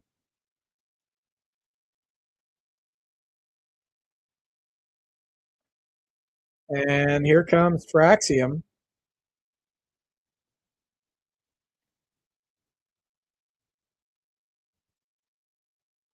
Oh, snap. Guys,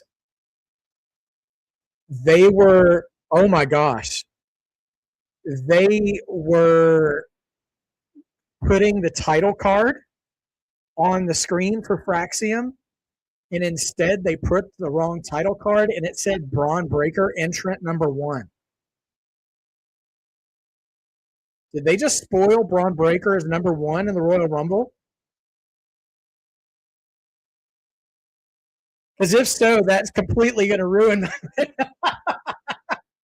I am toast. Oh my gosh. How could you do that, WWE? How could you do that to me? Oh no. Oh gosh. I wonder if I can screenshot that. I'm just gonna let me see if I can pause it, screenshot it. I'm going backwards here, guys. Sorry. It says we're on ad break anyways. Yep, there it goes. Okay.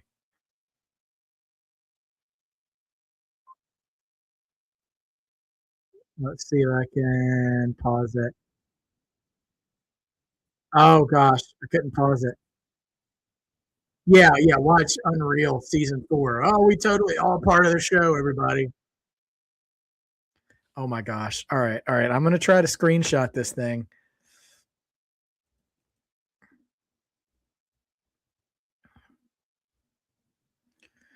Oh man. I hope this works. It never quite works out for me. Let's see. Did it? Shoot. All right. I'm gonna go old school with this. Use my phone. This is so rinky dink. You saw it, Modfather, right?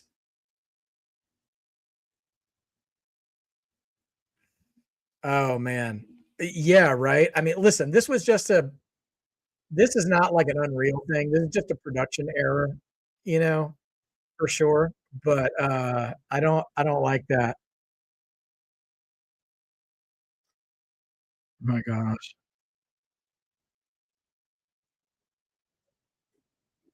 I gotta post this. I'm sorry.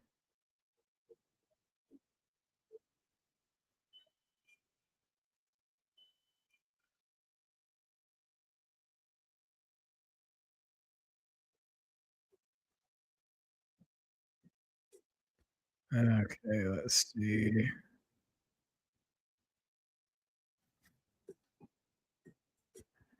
Guys, I'll be right back.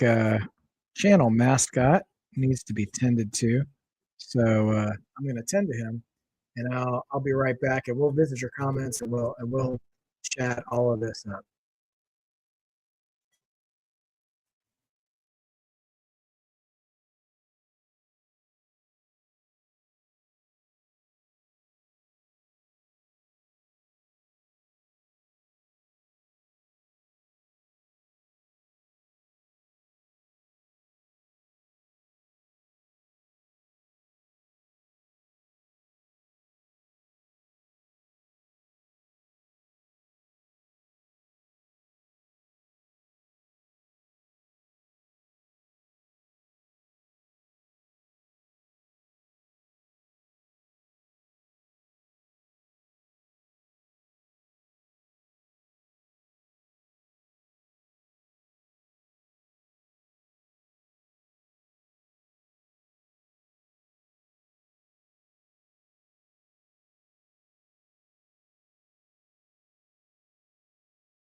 All right, everybody. Sorry for the delays there. Yeah, Johnny Gargano and Axiom uh, going one-on-one. Crowd singing along with Johnny Gargano. I'm sure they've probably been waiting a while to get to see Johnny wrestling live in a WWE ring. All right, let's see. All right. Yeah, okay. So Dawsey, you saw it. Modfather, you saw it. Uh, last name. I did hear about the new season of Ted Lasso coming out this summer, right? I loved Ted Lasso. It was one of my favorite shows while it was on. Um, I'm a little nervous about them doing a fourth season, if I must be honest.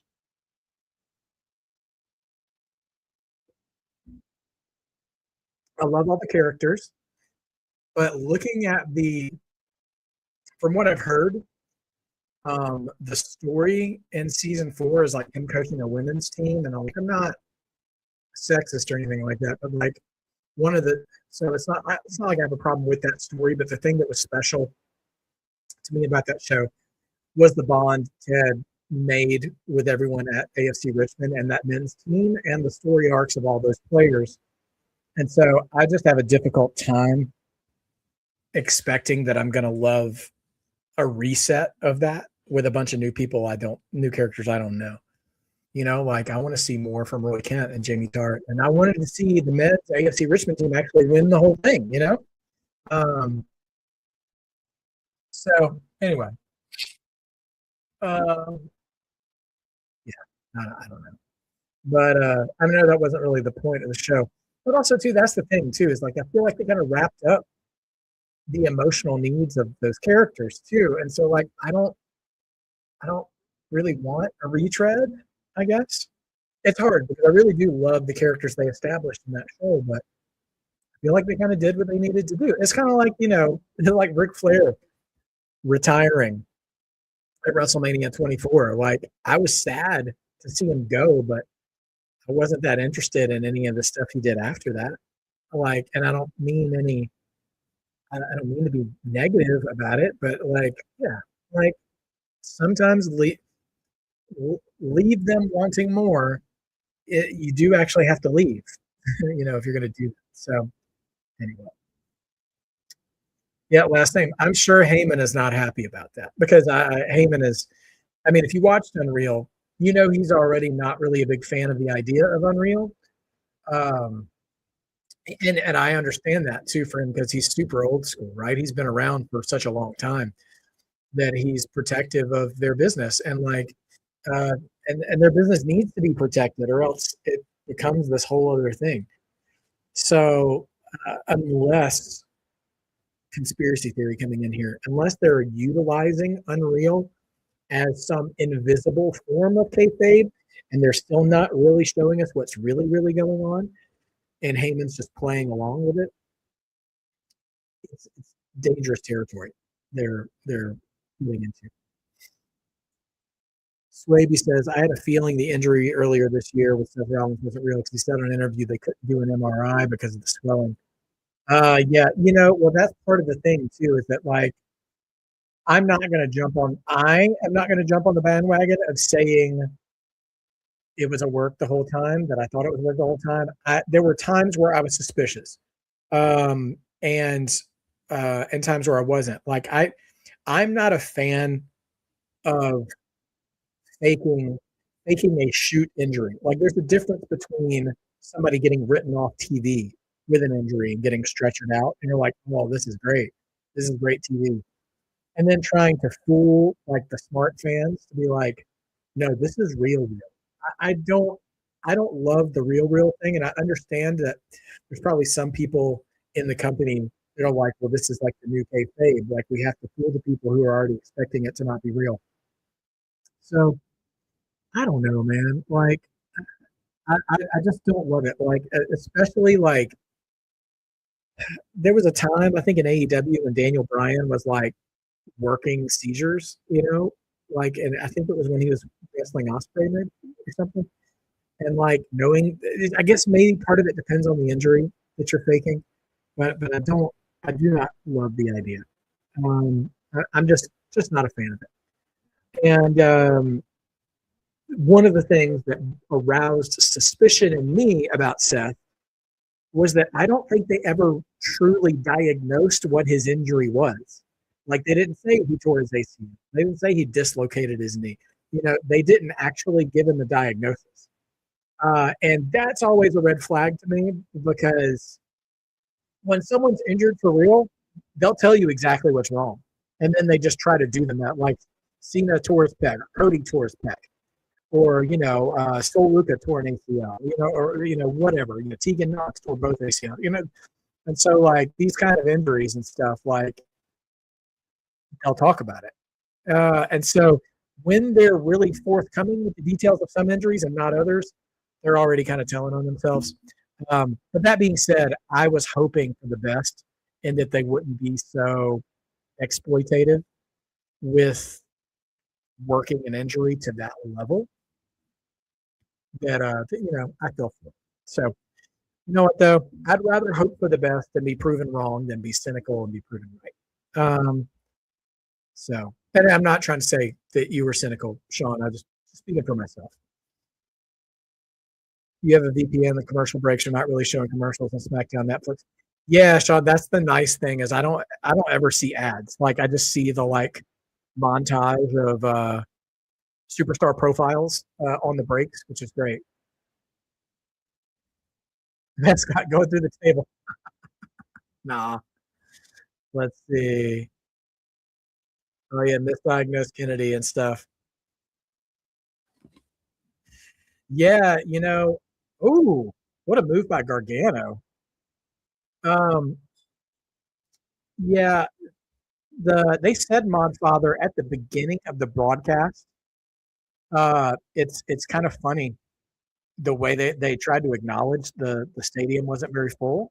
They were like, the Riyadh crowd is, notoriously late or whatever.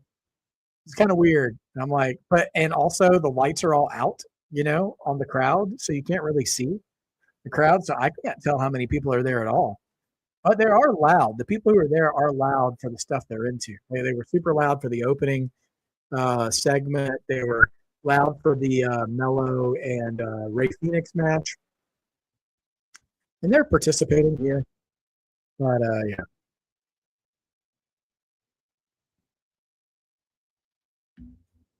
yeah, the turnaround on the stadium build is wild.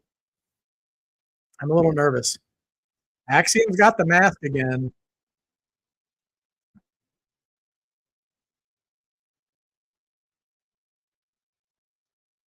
Rollick with the tights only gets two for Johnny. I don't know why Axiom is so. Well, he just ripped off Axiom's mask, but Axiom's going to put on the other mask. Put on the other mask, Axiom. Oh, tomorrow will 100% be louder. Johnny's gloating that he's got the other mask, but he doesn't realize that Axiom put the one that was stolen from him on. Super kick. That's it. And Axiom wins, and now he's got both masks. He's wearing the one that was stolen from him, and he's holding the one that he brought to the ring, that he wore to the ring.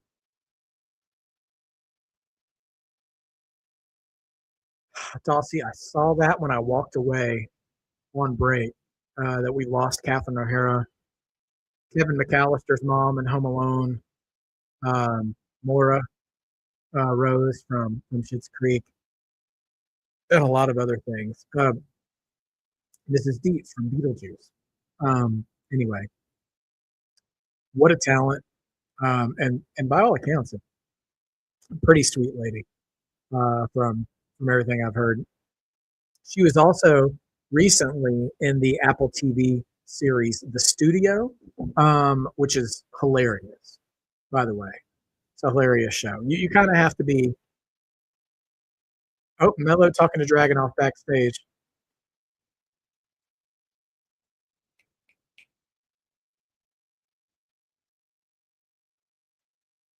Dragunov is suspicious of Mello.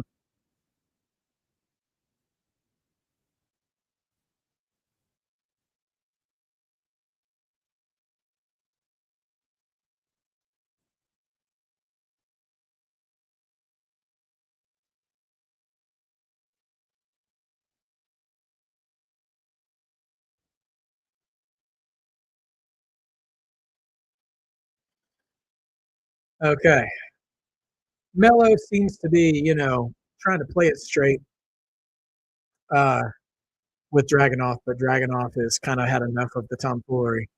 Um, it's just like, I'm coming for that title, so you just better be ready. Um, we're going to hear from AJ and Gunther next, okay? Yeah, Sophie, there's no way they would have delayed the Royal Rumble once it was already announced. I think this time of year, they really can't modify their calendar because of the way everything's been pushed around. So it's pretty wild how easily how quickly they were able to put that stadium together. I would not want to attend that stadium being put together that quickly. But more power to them. I mean, who knows what the Saudi Arabian version of OSHA regulations and stuff are for them to be able to get all that taken care of. Oh gosh, yeah. So we've got that. Oh gosh, I'm so sad about Catherine O'Hara. It's hard for me to switch gears, but nevertheless.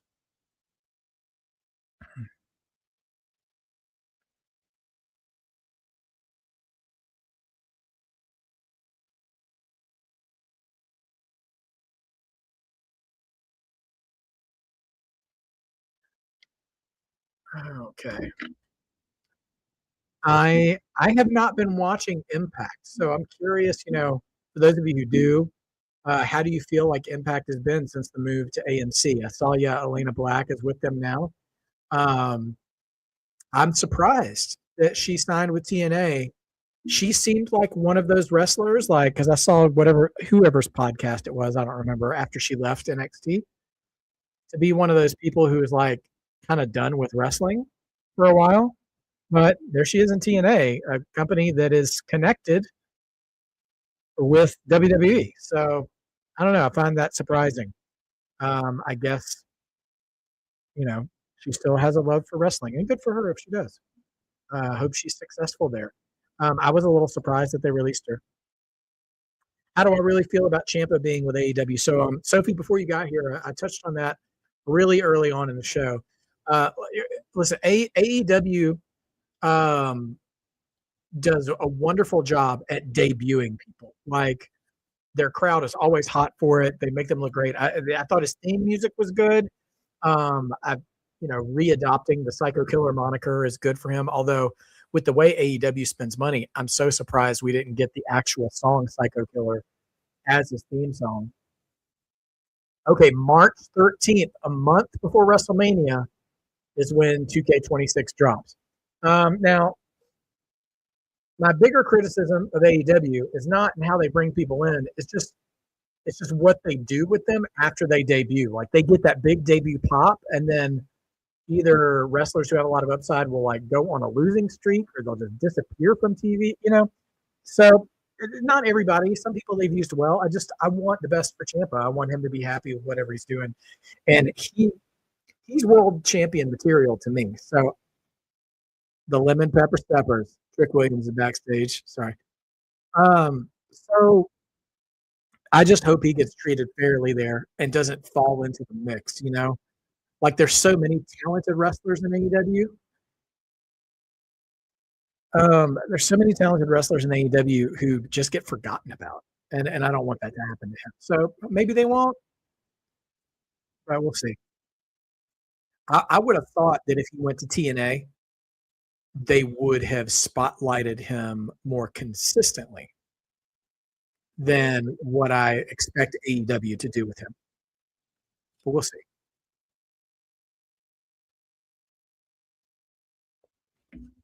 Um, yeah, if Gargano and Candice ever leave WWE, um, I think they would be locks for AEW. Because again, it's that black and gold in ring style that AEW really spotlights that works for that. AEW has more people get injured than WWE. Yeah, I think in the ring for sure because they they more consistently wrestle a riskier style. I mean, and that's part of the risk of AEW, and then that's part of the reason why I don't buy into it as much anymore. I like a little bit of it maybe, but not all the time. Part of the whoop that movement. You and me both, my father. Whoop that trick. Let's go. Listen, man, I'm so happy that Trick seems to be a focal point of SmackDown. He's not necessarily, battling for a title yet, but clearly he is being spotlighted, and I love that. The fact they even put him in that four-way on Saturday night's main event, man, just turn on the spotlights and let that boy work, man. I'm here for it.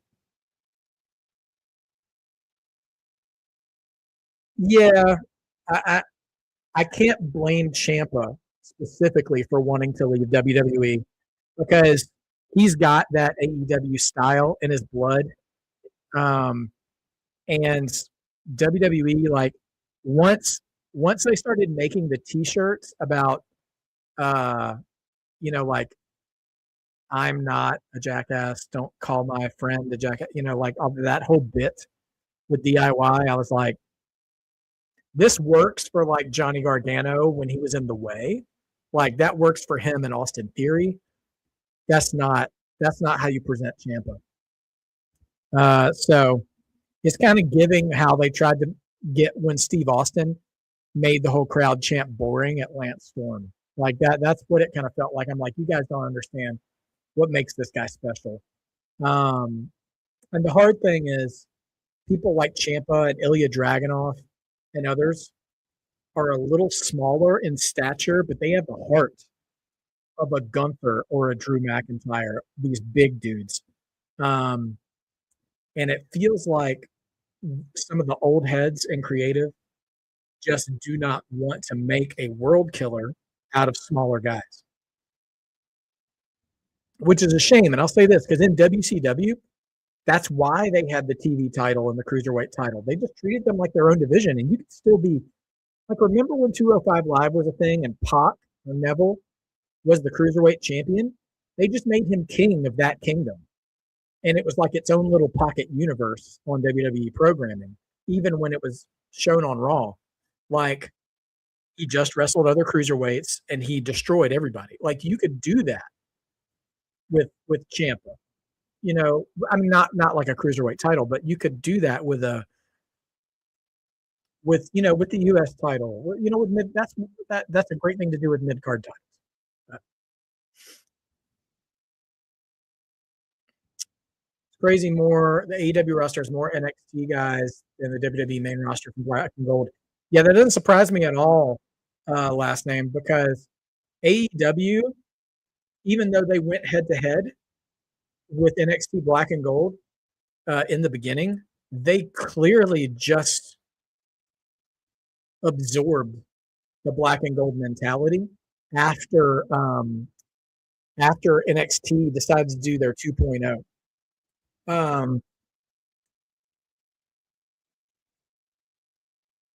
Gunther is here to interrupt AJ Styles. Big heat for Gunther. Good to see it, and big love for AJ Styles, obviously. So anyway, yeah, if you look at the roster of NXT Black and Gold, it was all about the work rate with those guys. From Seth Rollins to Neville, Pac, to Kevin Owens and Sami Zayn, to Ciampa and Gargano, to Andrade, to Adam Cole. That's what I was trying to think of. Like all that stuff. And of course, AEW values in-ring product higher than anything else. So, or they say they do.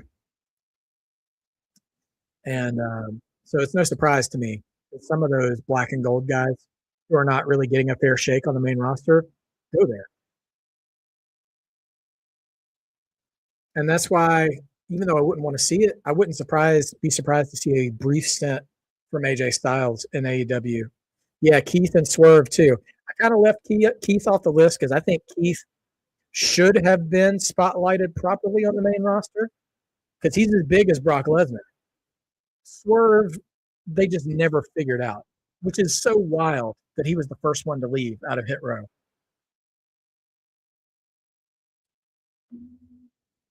Yeah, Sophie, that's the thing with AEW.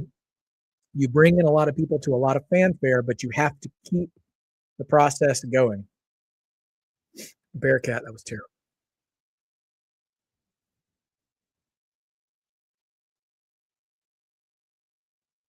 Gunther looking like a pastor out here. Or Gunther out here looking like he's going to head off to the Catalina wine mixer.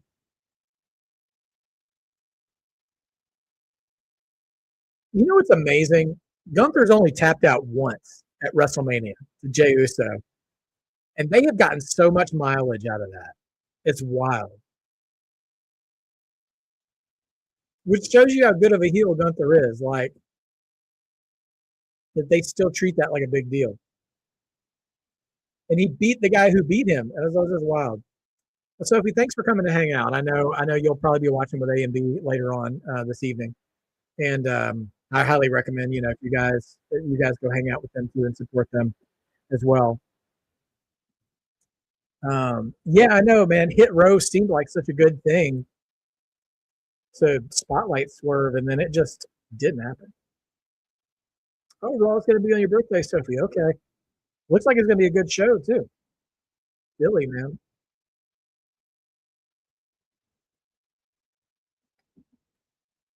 Yeah, Sophie, I'm trying to be better this year about being live more to get those hours. Oh, Nakamura and Tama outside. Tama rocking the tag title, man. Tama saying, what happened to you?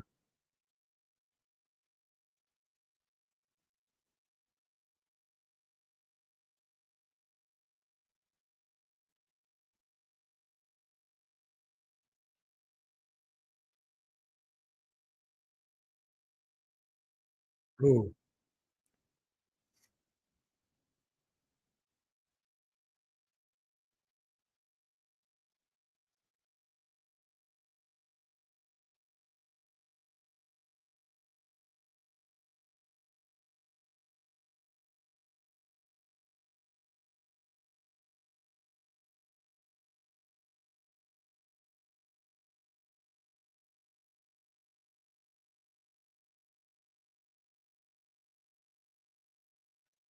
Huh.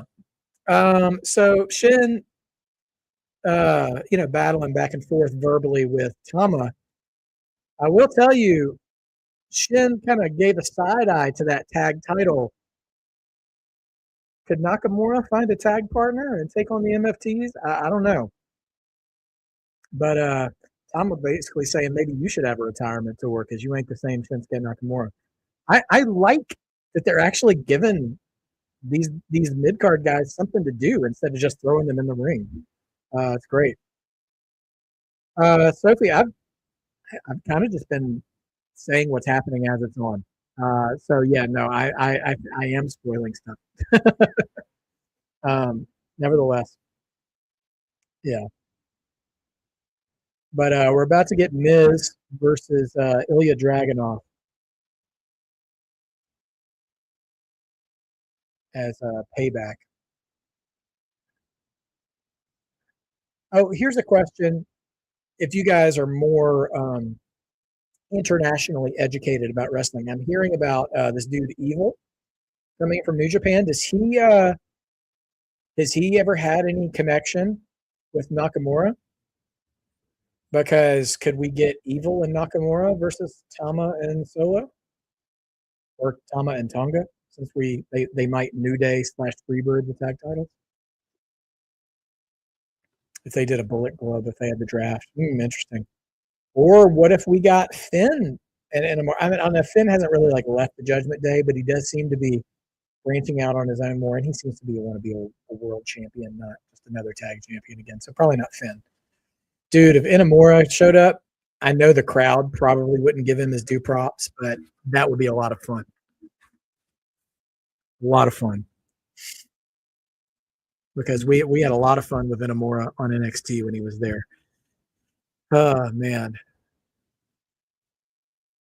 I will say this, Sophie. The production team may or may not have spoiled a uh, semi big Royal Rumble number spoiler on their production on their lower nameplate tonight during Fraxian's entrance. I think they might have inadvertently spoiled who the first entrant's going to be.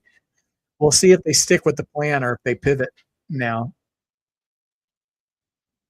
So it would be hilarious is if whoever they did is if who they spoiled as number one in the Royal Rumble, they just swapped number one and number two, just to be like, nah, that was never the plan. It's all part of the show. So, are you entertained yet? WWE. How does that even happen? How's they? They're not even showing that production stuff. That's tomorrow. How do you even do that?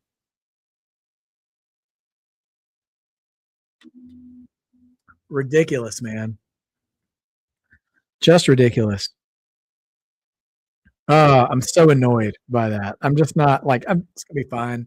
The Rumble's still gonna be great, but I'm just uh I'm so disappointed. So disappointed in that. Oh my gosh.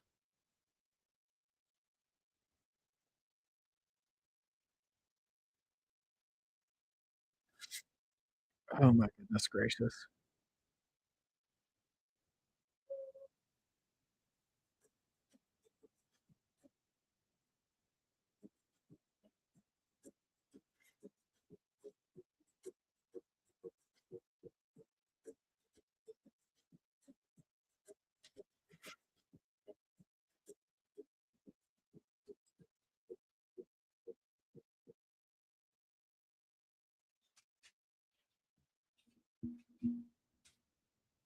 Okay, we are back.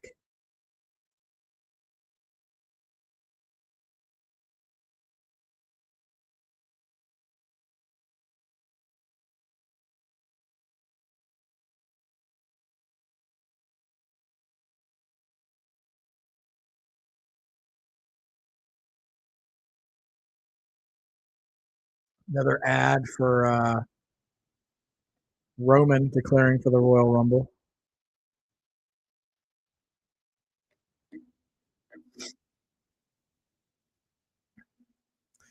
Yeah, no, it's gonna be a shock if I think at this point if AJ really loses.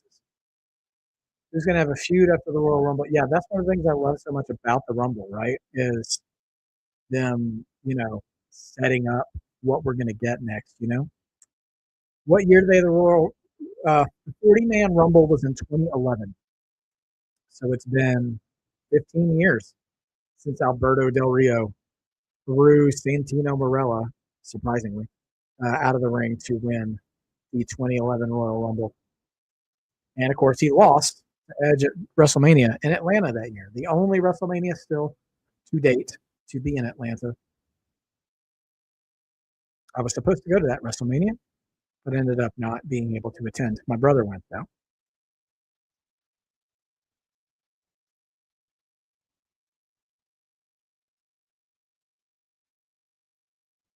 I know, Mod Father. I can't believe they did that. Here's my question to you, Mod Father. Now that that is being tossed around online, do you think they change plans or they just roll with it? Because the year here's what I'm thinking. I'm gonna do some googling as the Mad Dragon makes his entrance. Royal Rumble, I think it was 2009. Is that the one Randy Orton won? Let's see. Yes,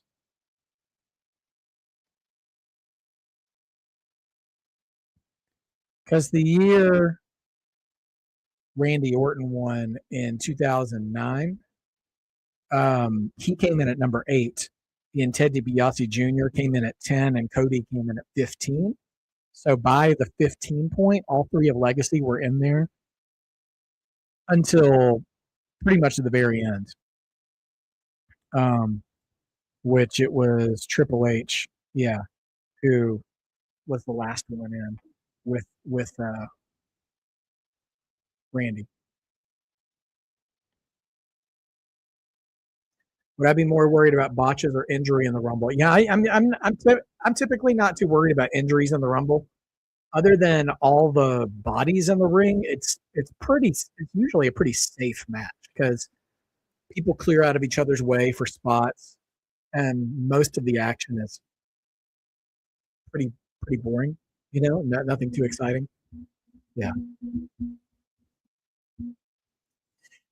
yeah. If they were going to do another 40-man Rumble, they certainly have a roster for it because they could expand it to NXT, AAA, TNA. Definitely would have been a good time to do it, and then you could have like an Obafemi really break that elimination record, like just destroy it if you wanted to.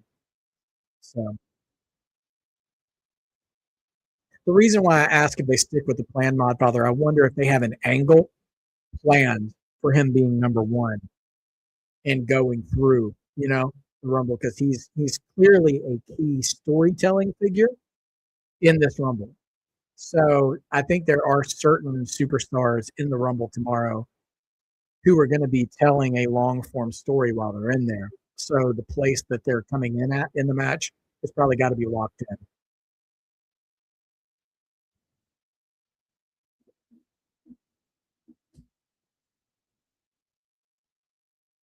But yeah, I've already. So I sent my. If you follow me on TikTok, you can follow me on TikTok at Marked by Wrestling.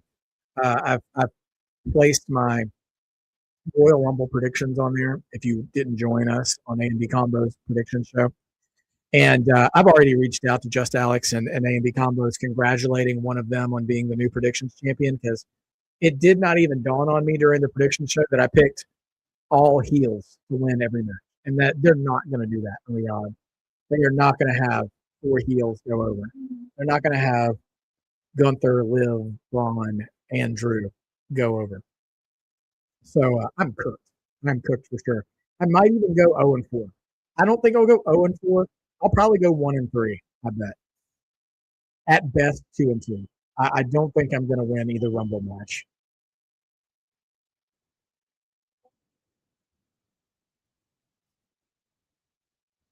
Let's see. Imagine if Finn Balor and Tama Tonga backstage. I mean, that would be wild. I mean, maybe they'll meet in the Rumble. You'd think the MFTs may show up. I mean, Tala definitely seems like the kind of figure you would want to have a Rumble moment.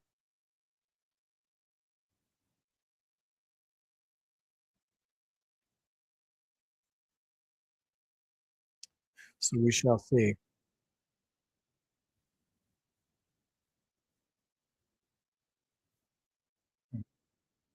Man, big boot from Miz sends Dragunov flying over the top rope and out of the ring as we go to a little bit of a break here.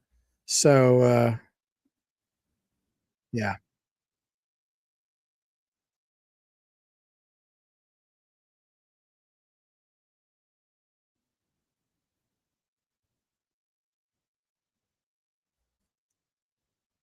Oh, goodness.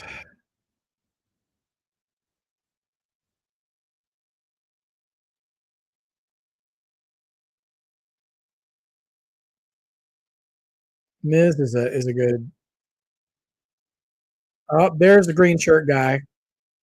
Yeah, so I was right.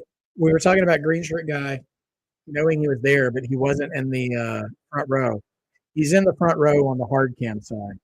Um, so there's your answer because I think the Saudi officials, were taking on the sweet spot seats right there.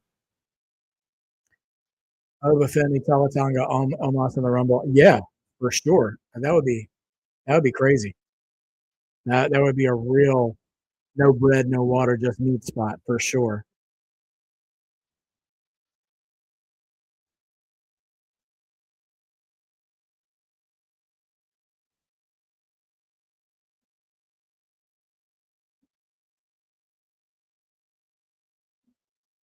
Punk is going to have to be there somewhere, Chris, because I mean he's already there. Like he was there at the kickoff show this morning. He's in Riyadh, and they revealed him as the cover star of the video game. You know the thing I think about too is um, I wonder. Let's see. Um, is if he'll just be like in a backstage segment for one of the Rumble winners or people to like tease like, could somebody choose Punk as their champion? Which Cody actually teased winning the Rumble and choosing CM Punk for WrestleMania. So maybe. But yeah, well, I can't believe we wouldn't see CM Punk in some capacity tomorrow for sure. And also, he was massively over at the um, kickoff show this morning. Whole crowd was singing the lyrics to Cult of Personality and everything. So yeah, yeah, they love CM Punk there. Yeah. Do I think SummerSlam could be the next big event to take place in Saudi at some point? Well, we know WrestleMania is the next one, right? Next year's WrestleMania. They will have had a Royal Rumble and a WrestleMania, so I think SummerSlam would be uh, the next logical piece of it. Probably Sophie.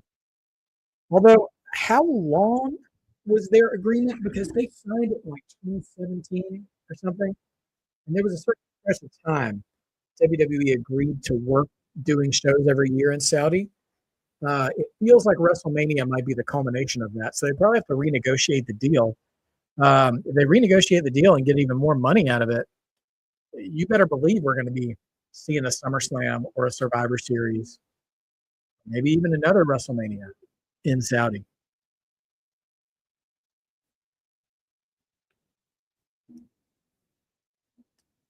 Would not mind a night two WrestleMania main event with Punk, even if it is with Roman, but we don't know anything now. Yeah, you're right, Chris. I mean, like that's what's so exciting about tomorrow. There's so many possibilities.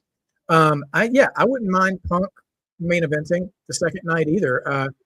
At this point, we'll see. That's a good point, Sophie. I don't know about how COVID might have impacted that Saudi deal as well. They might have an extra year added on, like injury time. Uh, bear with me for a second. Channel mascot stuff. Be right back.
Man, channel mascots are needy today.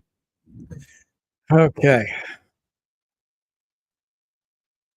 Yeah, I tell you, Ilya definitely has a very snug, stiff style. And I guess when he's just in the ring with somebody, like you just got to rock his way because he lays it in. But to be fair, I think he also, most guys I've heard stories of in the ring who give that way also expect you to give back to them that way. So, I mean, at least there's that. um, yeah, my father, Miz and Truth, man. Oh, he caught Miz with that torpedo coming off the top and H bomb. That ought to do it. All right.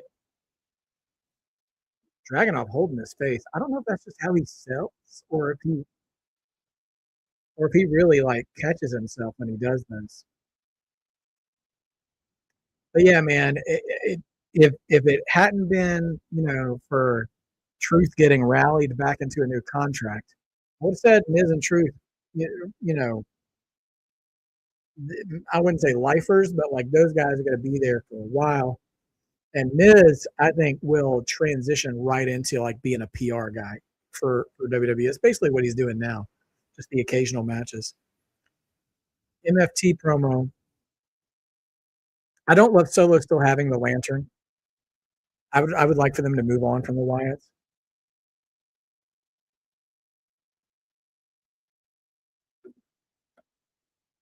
This is very much Undertaker and the Urn stuff.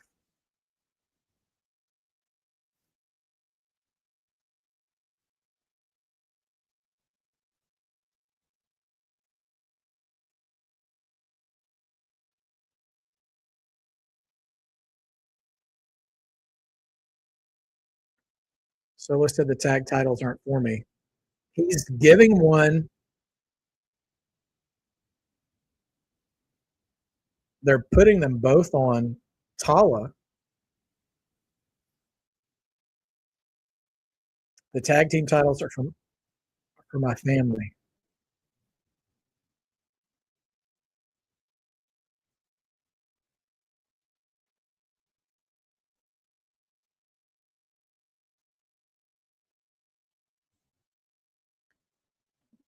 Okay, so we're unofficially saying that Solo is removing himself. Oh, interruption from Uncle Howdy or Bo.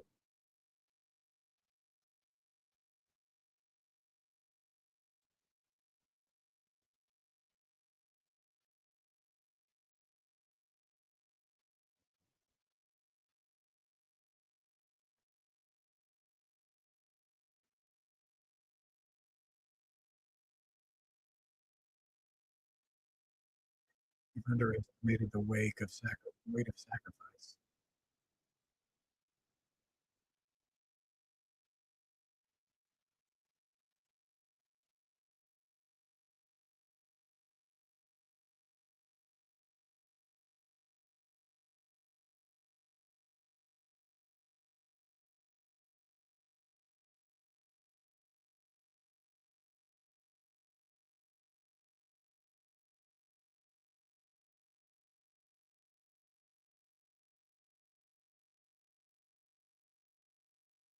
And greed is your demise. Bo really does look like Bray. Um, yeah, not a lot of fans of the Wyatt MFT feud here. I get it. I'll say this: if they want to get something out of this feud, this may be a bit controversial. Solo needs to destroy that lantern. Solo either needs to destroy that lantern or they do some kind of screwy finish where the MFTs keep the tag titles, but they lose the lantern back to the Wyatts in some sort of beatdown segment or something. But honestly, they were doing the exact same thing with Johnny Gargano and Axiom's mask too. And I don't like it when there's too many copy paste angles going on. Roman in his shoes, the bracelet, all this stuff. Too many MacGuffin storylines over the past couple of years, which this is wrestling. And everybody's going for a title in the first place, which is the ultimate. I have this thing you want to take from me. You think as they're riding, that's why it's not doing anything. I mean, it does seem like they're not really wanting to push forward a lot um, with it. And I think there is an opportunity for Solo's group to deviate from doing the bloodline cosplay thing. I mean, once they added face paint was a nice touch. Um, Solo, talking about it being my family, like maybe distancing himself from the bloodline some is good. Okay, looks like we're starting the main event now. We're gonna run this into the hour. This 8-man tag is gonna be with us for a little while. I guess they might have 4 different entrances for their baby faces too, because here comes the Vision, all united. Um, but yeah, I don't know what to do with the Wyatts. I actually really like Bo doing his sort of Bray thing. Bo, not Uncle Howdy. I don't love the mask or the hat or any of that stuff, but Bo just being Bo, I can get behind that. But yeah, I don't know. Yeah, Sean, I think that's a good guess that Sammy could enter the Rumble with the world title matches first. I don't think I'm guessing they'll do world title, then women's Rumble, then Gunther AJ, then men's Rumble. But that would mean Gunther would have to do his match, then the Rumble right after it. So I guess you could have Gunther have a really high number, like 25, 26.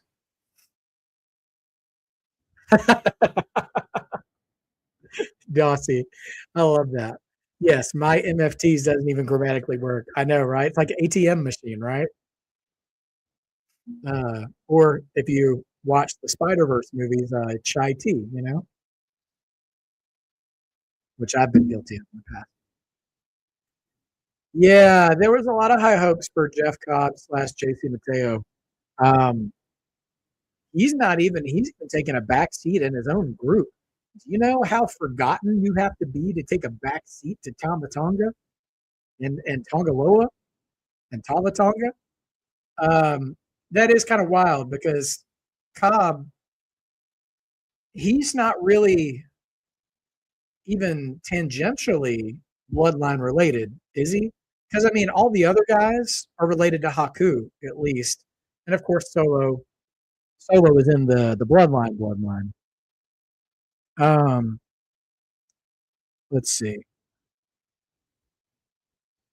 Look up the old Anawai family and go from there.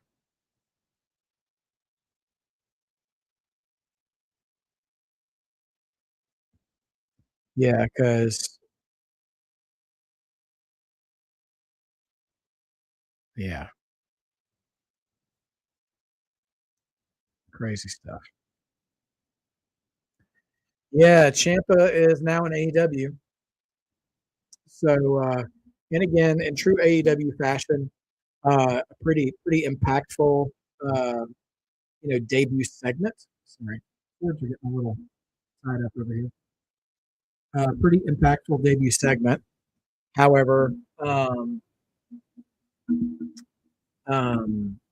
we'll see what the follow up is. I hope the follow up is good for Champa and AEW. He could do. Sorry, guys. He could do good things there if they just get behind him and feature him consistently and don't let him fall by the wayside. Um, yeah, I think Logan Paul, surprisingly, I think Logan Paul works well for the Vision. Also, somebody asked who's going to take the pin. I think Theory is totally taking the pin. It's kind of, I would say, it's why he's there. We got the Oba Femi promo. We'll see him tomorrow. I'm looking forward to seeing him do Oba Femi things in the Royal Rumble. And yeah, I just hope he wrecks shop, man. Sophie, I haven't watched any of Wonder Man yet. Did you like it?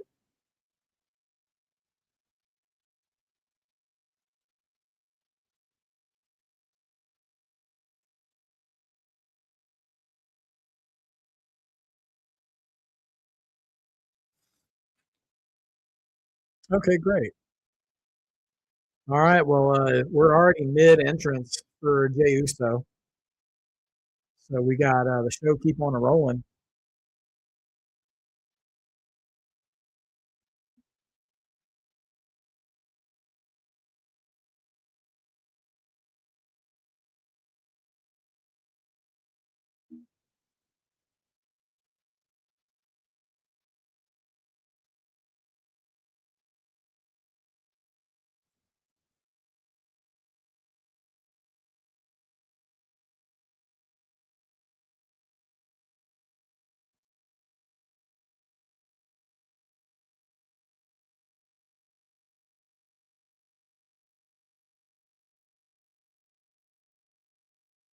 Tell you what, man, fans in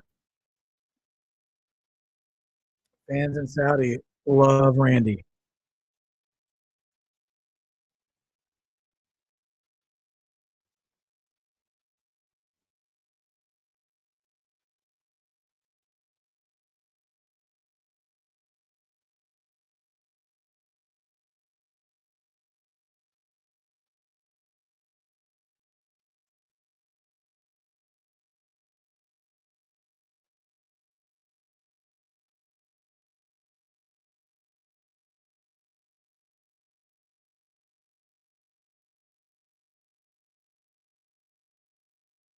Give me a second, guys. Sorry.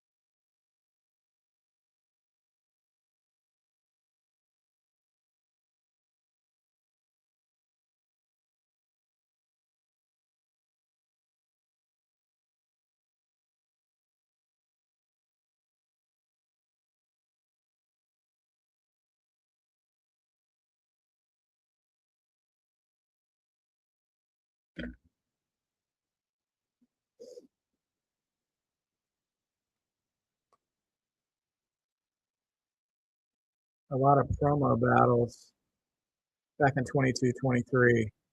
Yeah, they're still doing some of that. I mean, I think in that time, I think they've finally they're trying to. It seems like they're trying to balance, you know, um, the entertainment side of story development with the in ring story development. And I imagine Hunter is part of that shift, not being all about cutting promos, but still being an important part of developing. Sophie, it's nice to be able to watch wrestling early, um, because you still have the rest of the day in front of you when you're done. I like that. Um, but I will say, when it's in the evenings, typically there's a little bit more interactiveness, from our community and stuff, and that part I like. So if we could somehow find wrestling earlier in the day, um, and still have the level of interactivity we have when we do things in the evenings, I think that would be the best of both worlds. But we're all good. Certified house show classic. I like that phrase, man. Yeah, I think there's a lot of potential in this main event. I'm kind of surprised they're going 8-man. Honestly, um, this feels like a dark match almost. Like, that you get a full on 4-on-4 of this magnitude. Um, but yeah, we'll see.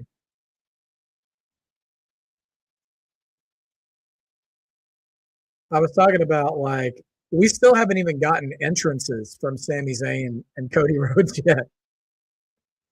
Man, somewhere the Undertaker is sitting with his wife on a podcast that is losing listeners every week, going, and they said my entrance took forever. So much orifying going on. Cody's going to be the last one to come out. But to be fair, you want to give Riyadh the opportunity to pop for Jay, for Randy, for Sammy, and for Cody individually. Sophie, um, sometimes they do edit some content now. Chris, honestly, Cody should have been the first one to come out in this like Riyadh um, economy. Oh, and the Vision's attacking before Cody even makes his entrance.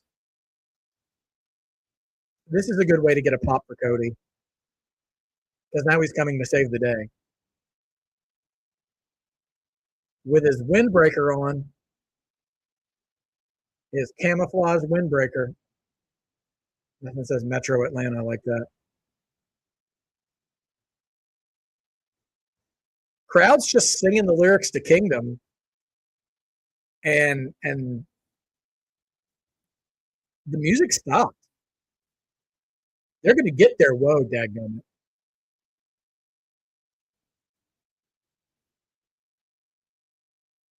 That is hilarious. I don't think I've ever seen that before. Cody charged in the ring, and his music played until he got to the ring. And Cody got to the ring before the lyrics of his song started, and his song was cut once he hit the ring. And the crowd decided to sing the lyrics until they could do the whoa. That's a whole level of entertainment and indoctrination that I don't know what to do with that mentally. That's wild.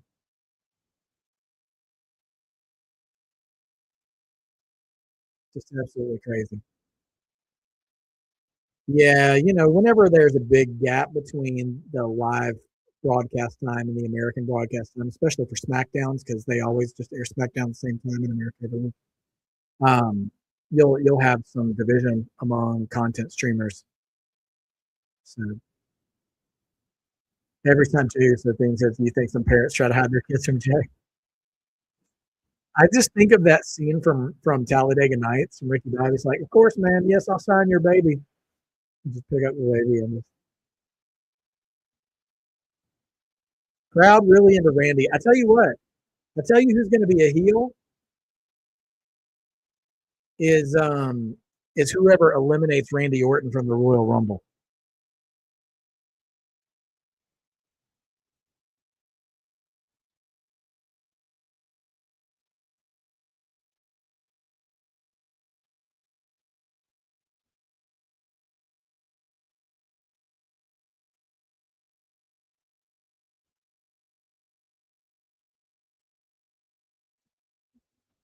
Yeah, it's a tricky thing because if you're going to do a watch along, obviously you don't want to already know what's going to happen before you see it.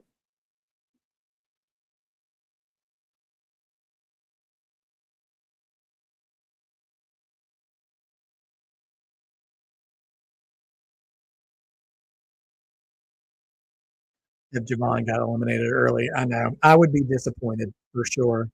I don't expect him to last. I know actually I predicted him to be the Iron Man, which was stupid now that I think about it, but because he might end up doing one of the Kofi spots. He's that kind of dude. He might be able to, he's bouncy. So, maybe so. Yeah, the early shows will be done for a little while after this weekend. That'll be nice.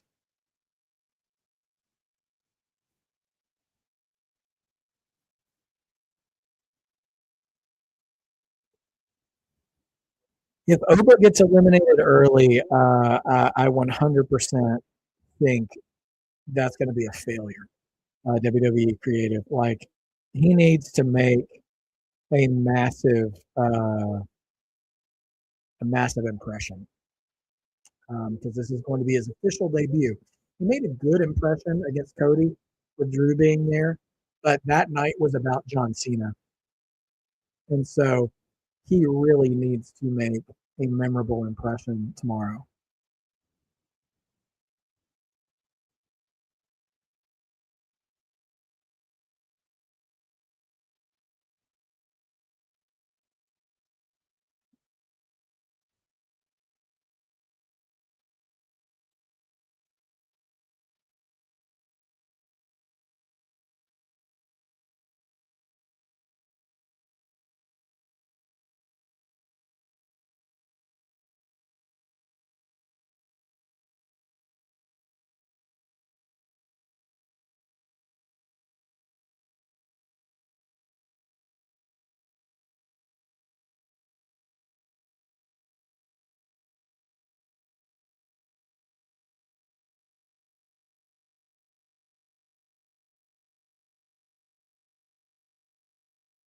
Hmm.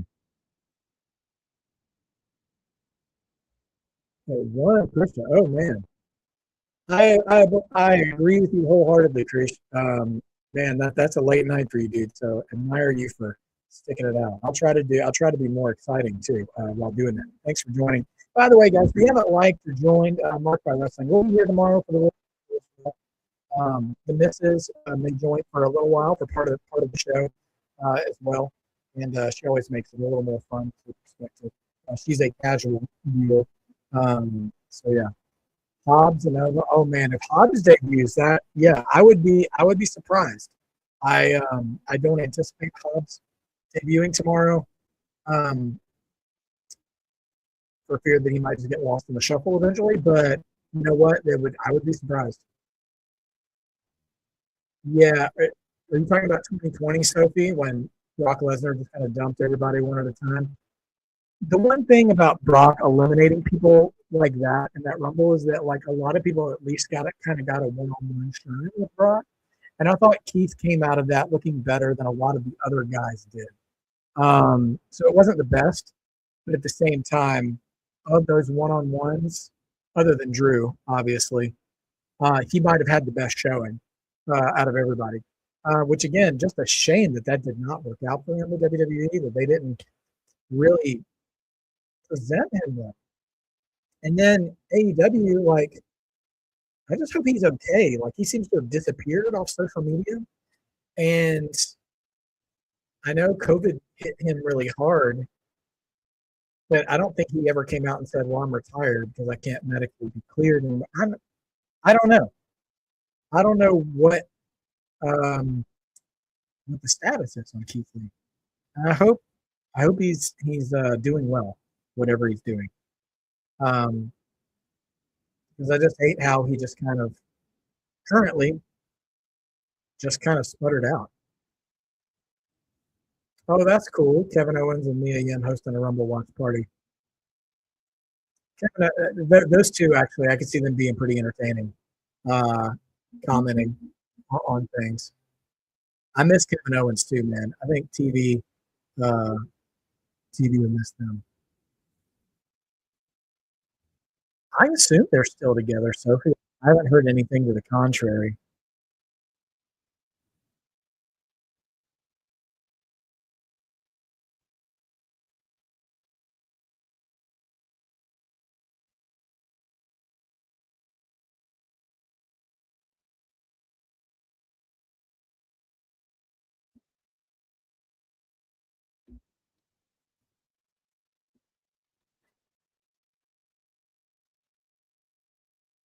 Profits and Waller within NXT Live, and that's cool. I think that adds some value to go into those live shows. You know, could be a lot of fun.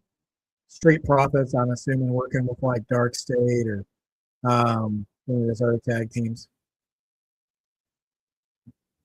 Get lost in the shuffle, Javon, Trick, or Oba? What a pessimistic question. Out of everybody,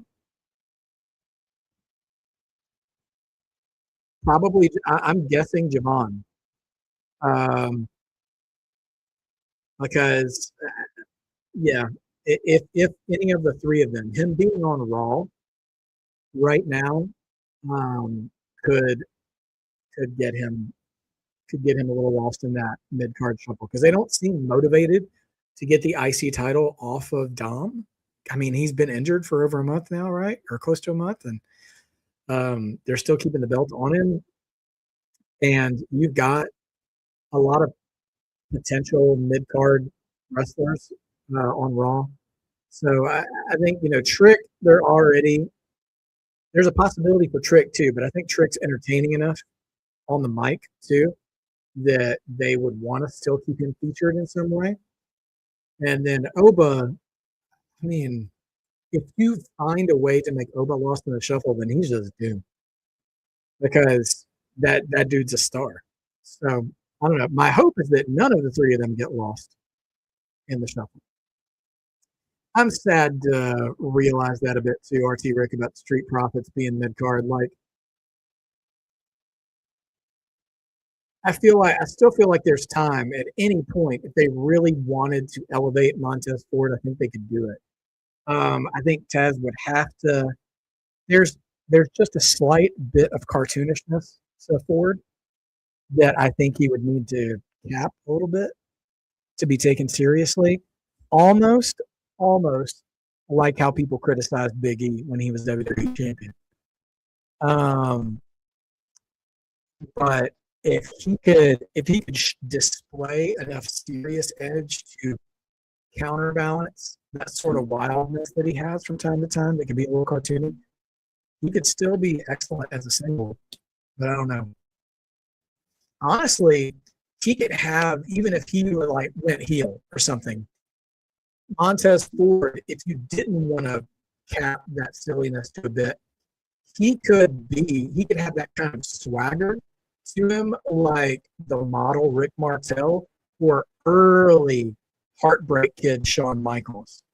I think you could do something there with him. It's like a high tier mid card heel there. Um,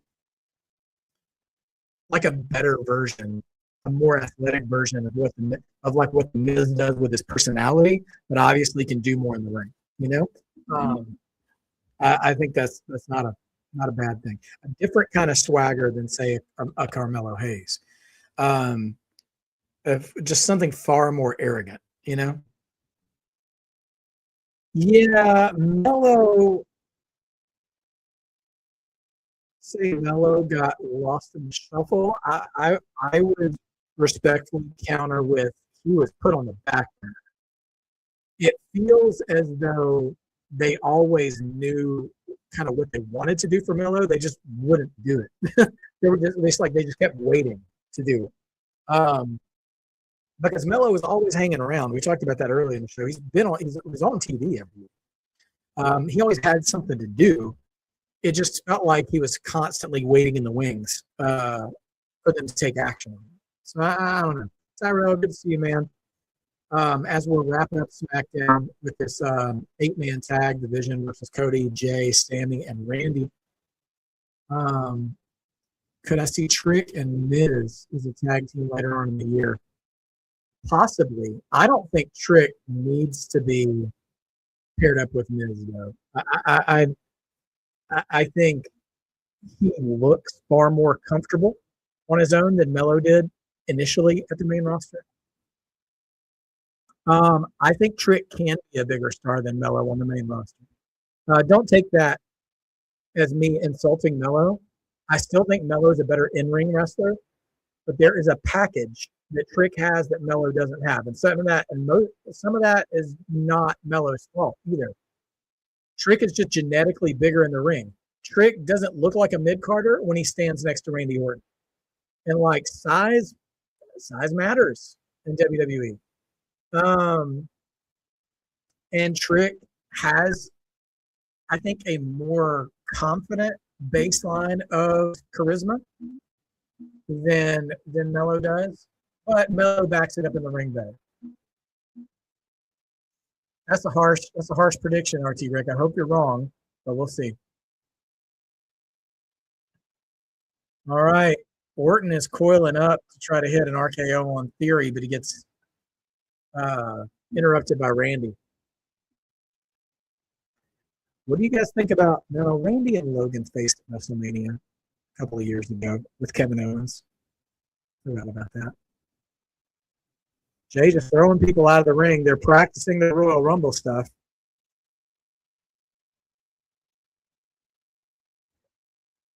Now it's basically just turning into a mini Rumble here.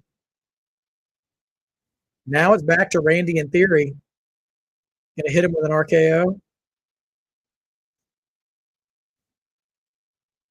Oh, there it is. RKO right in the middle of the ring. On to Theory. Man, Logan breaks up the pin again. Yeah, it's too early for the show to be over, but I almost bought it. All right, it's spot after spot right now. Cody going for a crossroads on Braun now. He hits it, but he gets dropped by Bronson Reed. Sami Zayn Making his way to his feet. Bronson misses an avalanche. Sammy, tornado DDT on to Bronson Reed.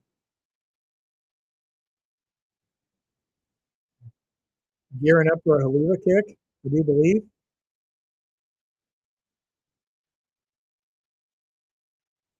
Oh, Drew is here. And Drew attacks Sammy. That's a DQ. We still got 10 minutes left before the end of the broadcast, I believe. Drew with the title.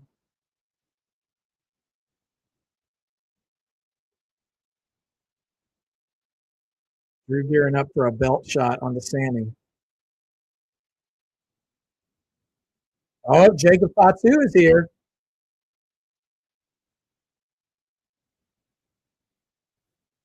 Drew breathing heavy like a dragon. Oh, but Jacob from behind attacks Drew from behind. Now going for a dive, knocks out Drew on the outside.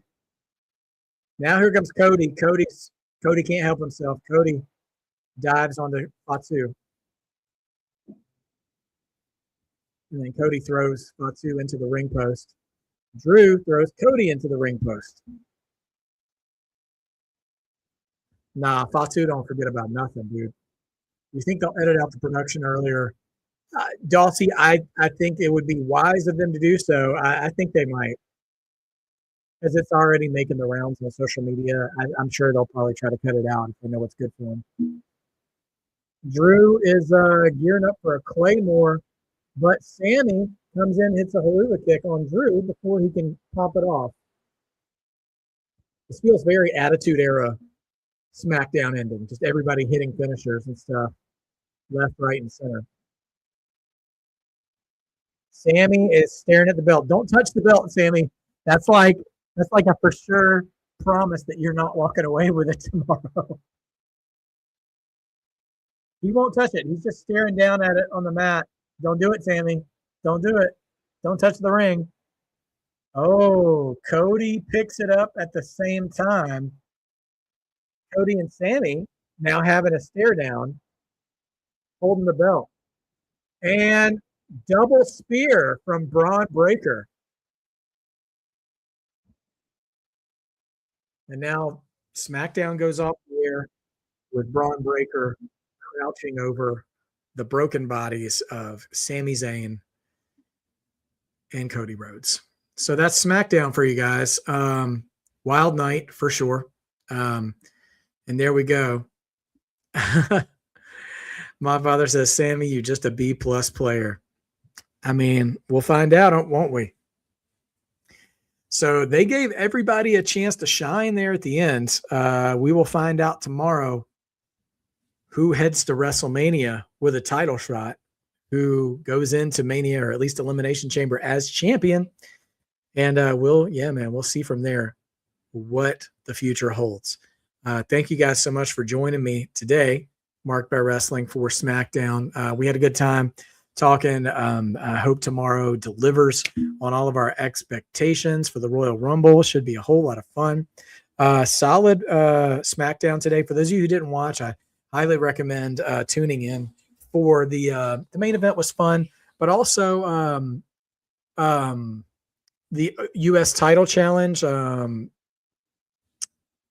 Oh my gosh, Carmelo Hayes and Rey Fenix had a great match opening the show. Great stuff there. So opening the show was the first match, rather. Anyways, so you guys keep your heads up and don't forget to be a mark. Like we say every single time, being a mark just means you believe, and believing makes wrestling better. Thank you guys for taking time to join me as we are working our way towards memberships, opening up, and super chats opening up. And I will be with you guys again very soon tomorrow for the Royal Rumble. Take care of yourselves and have a wonderful rest of your Friday. Take care.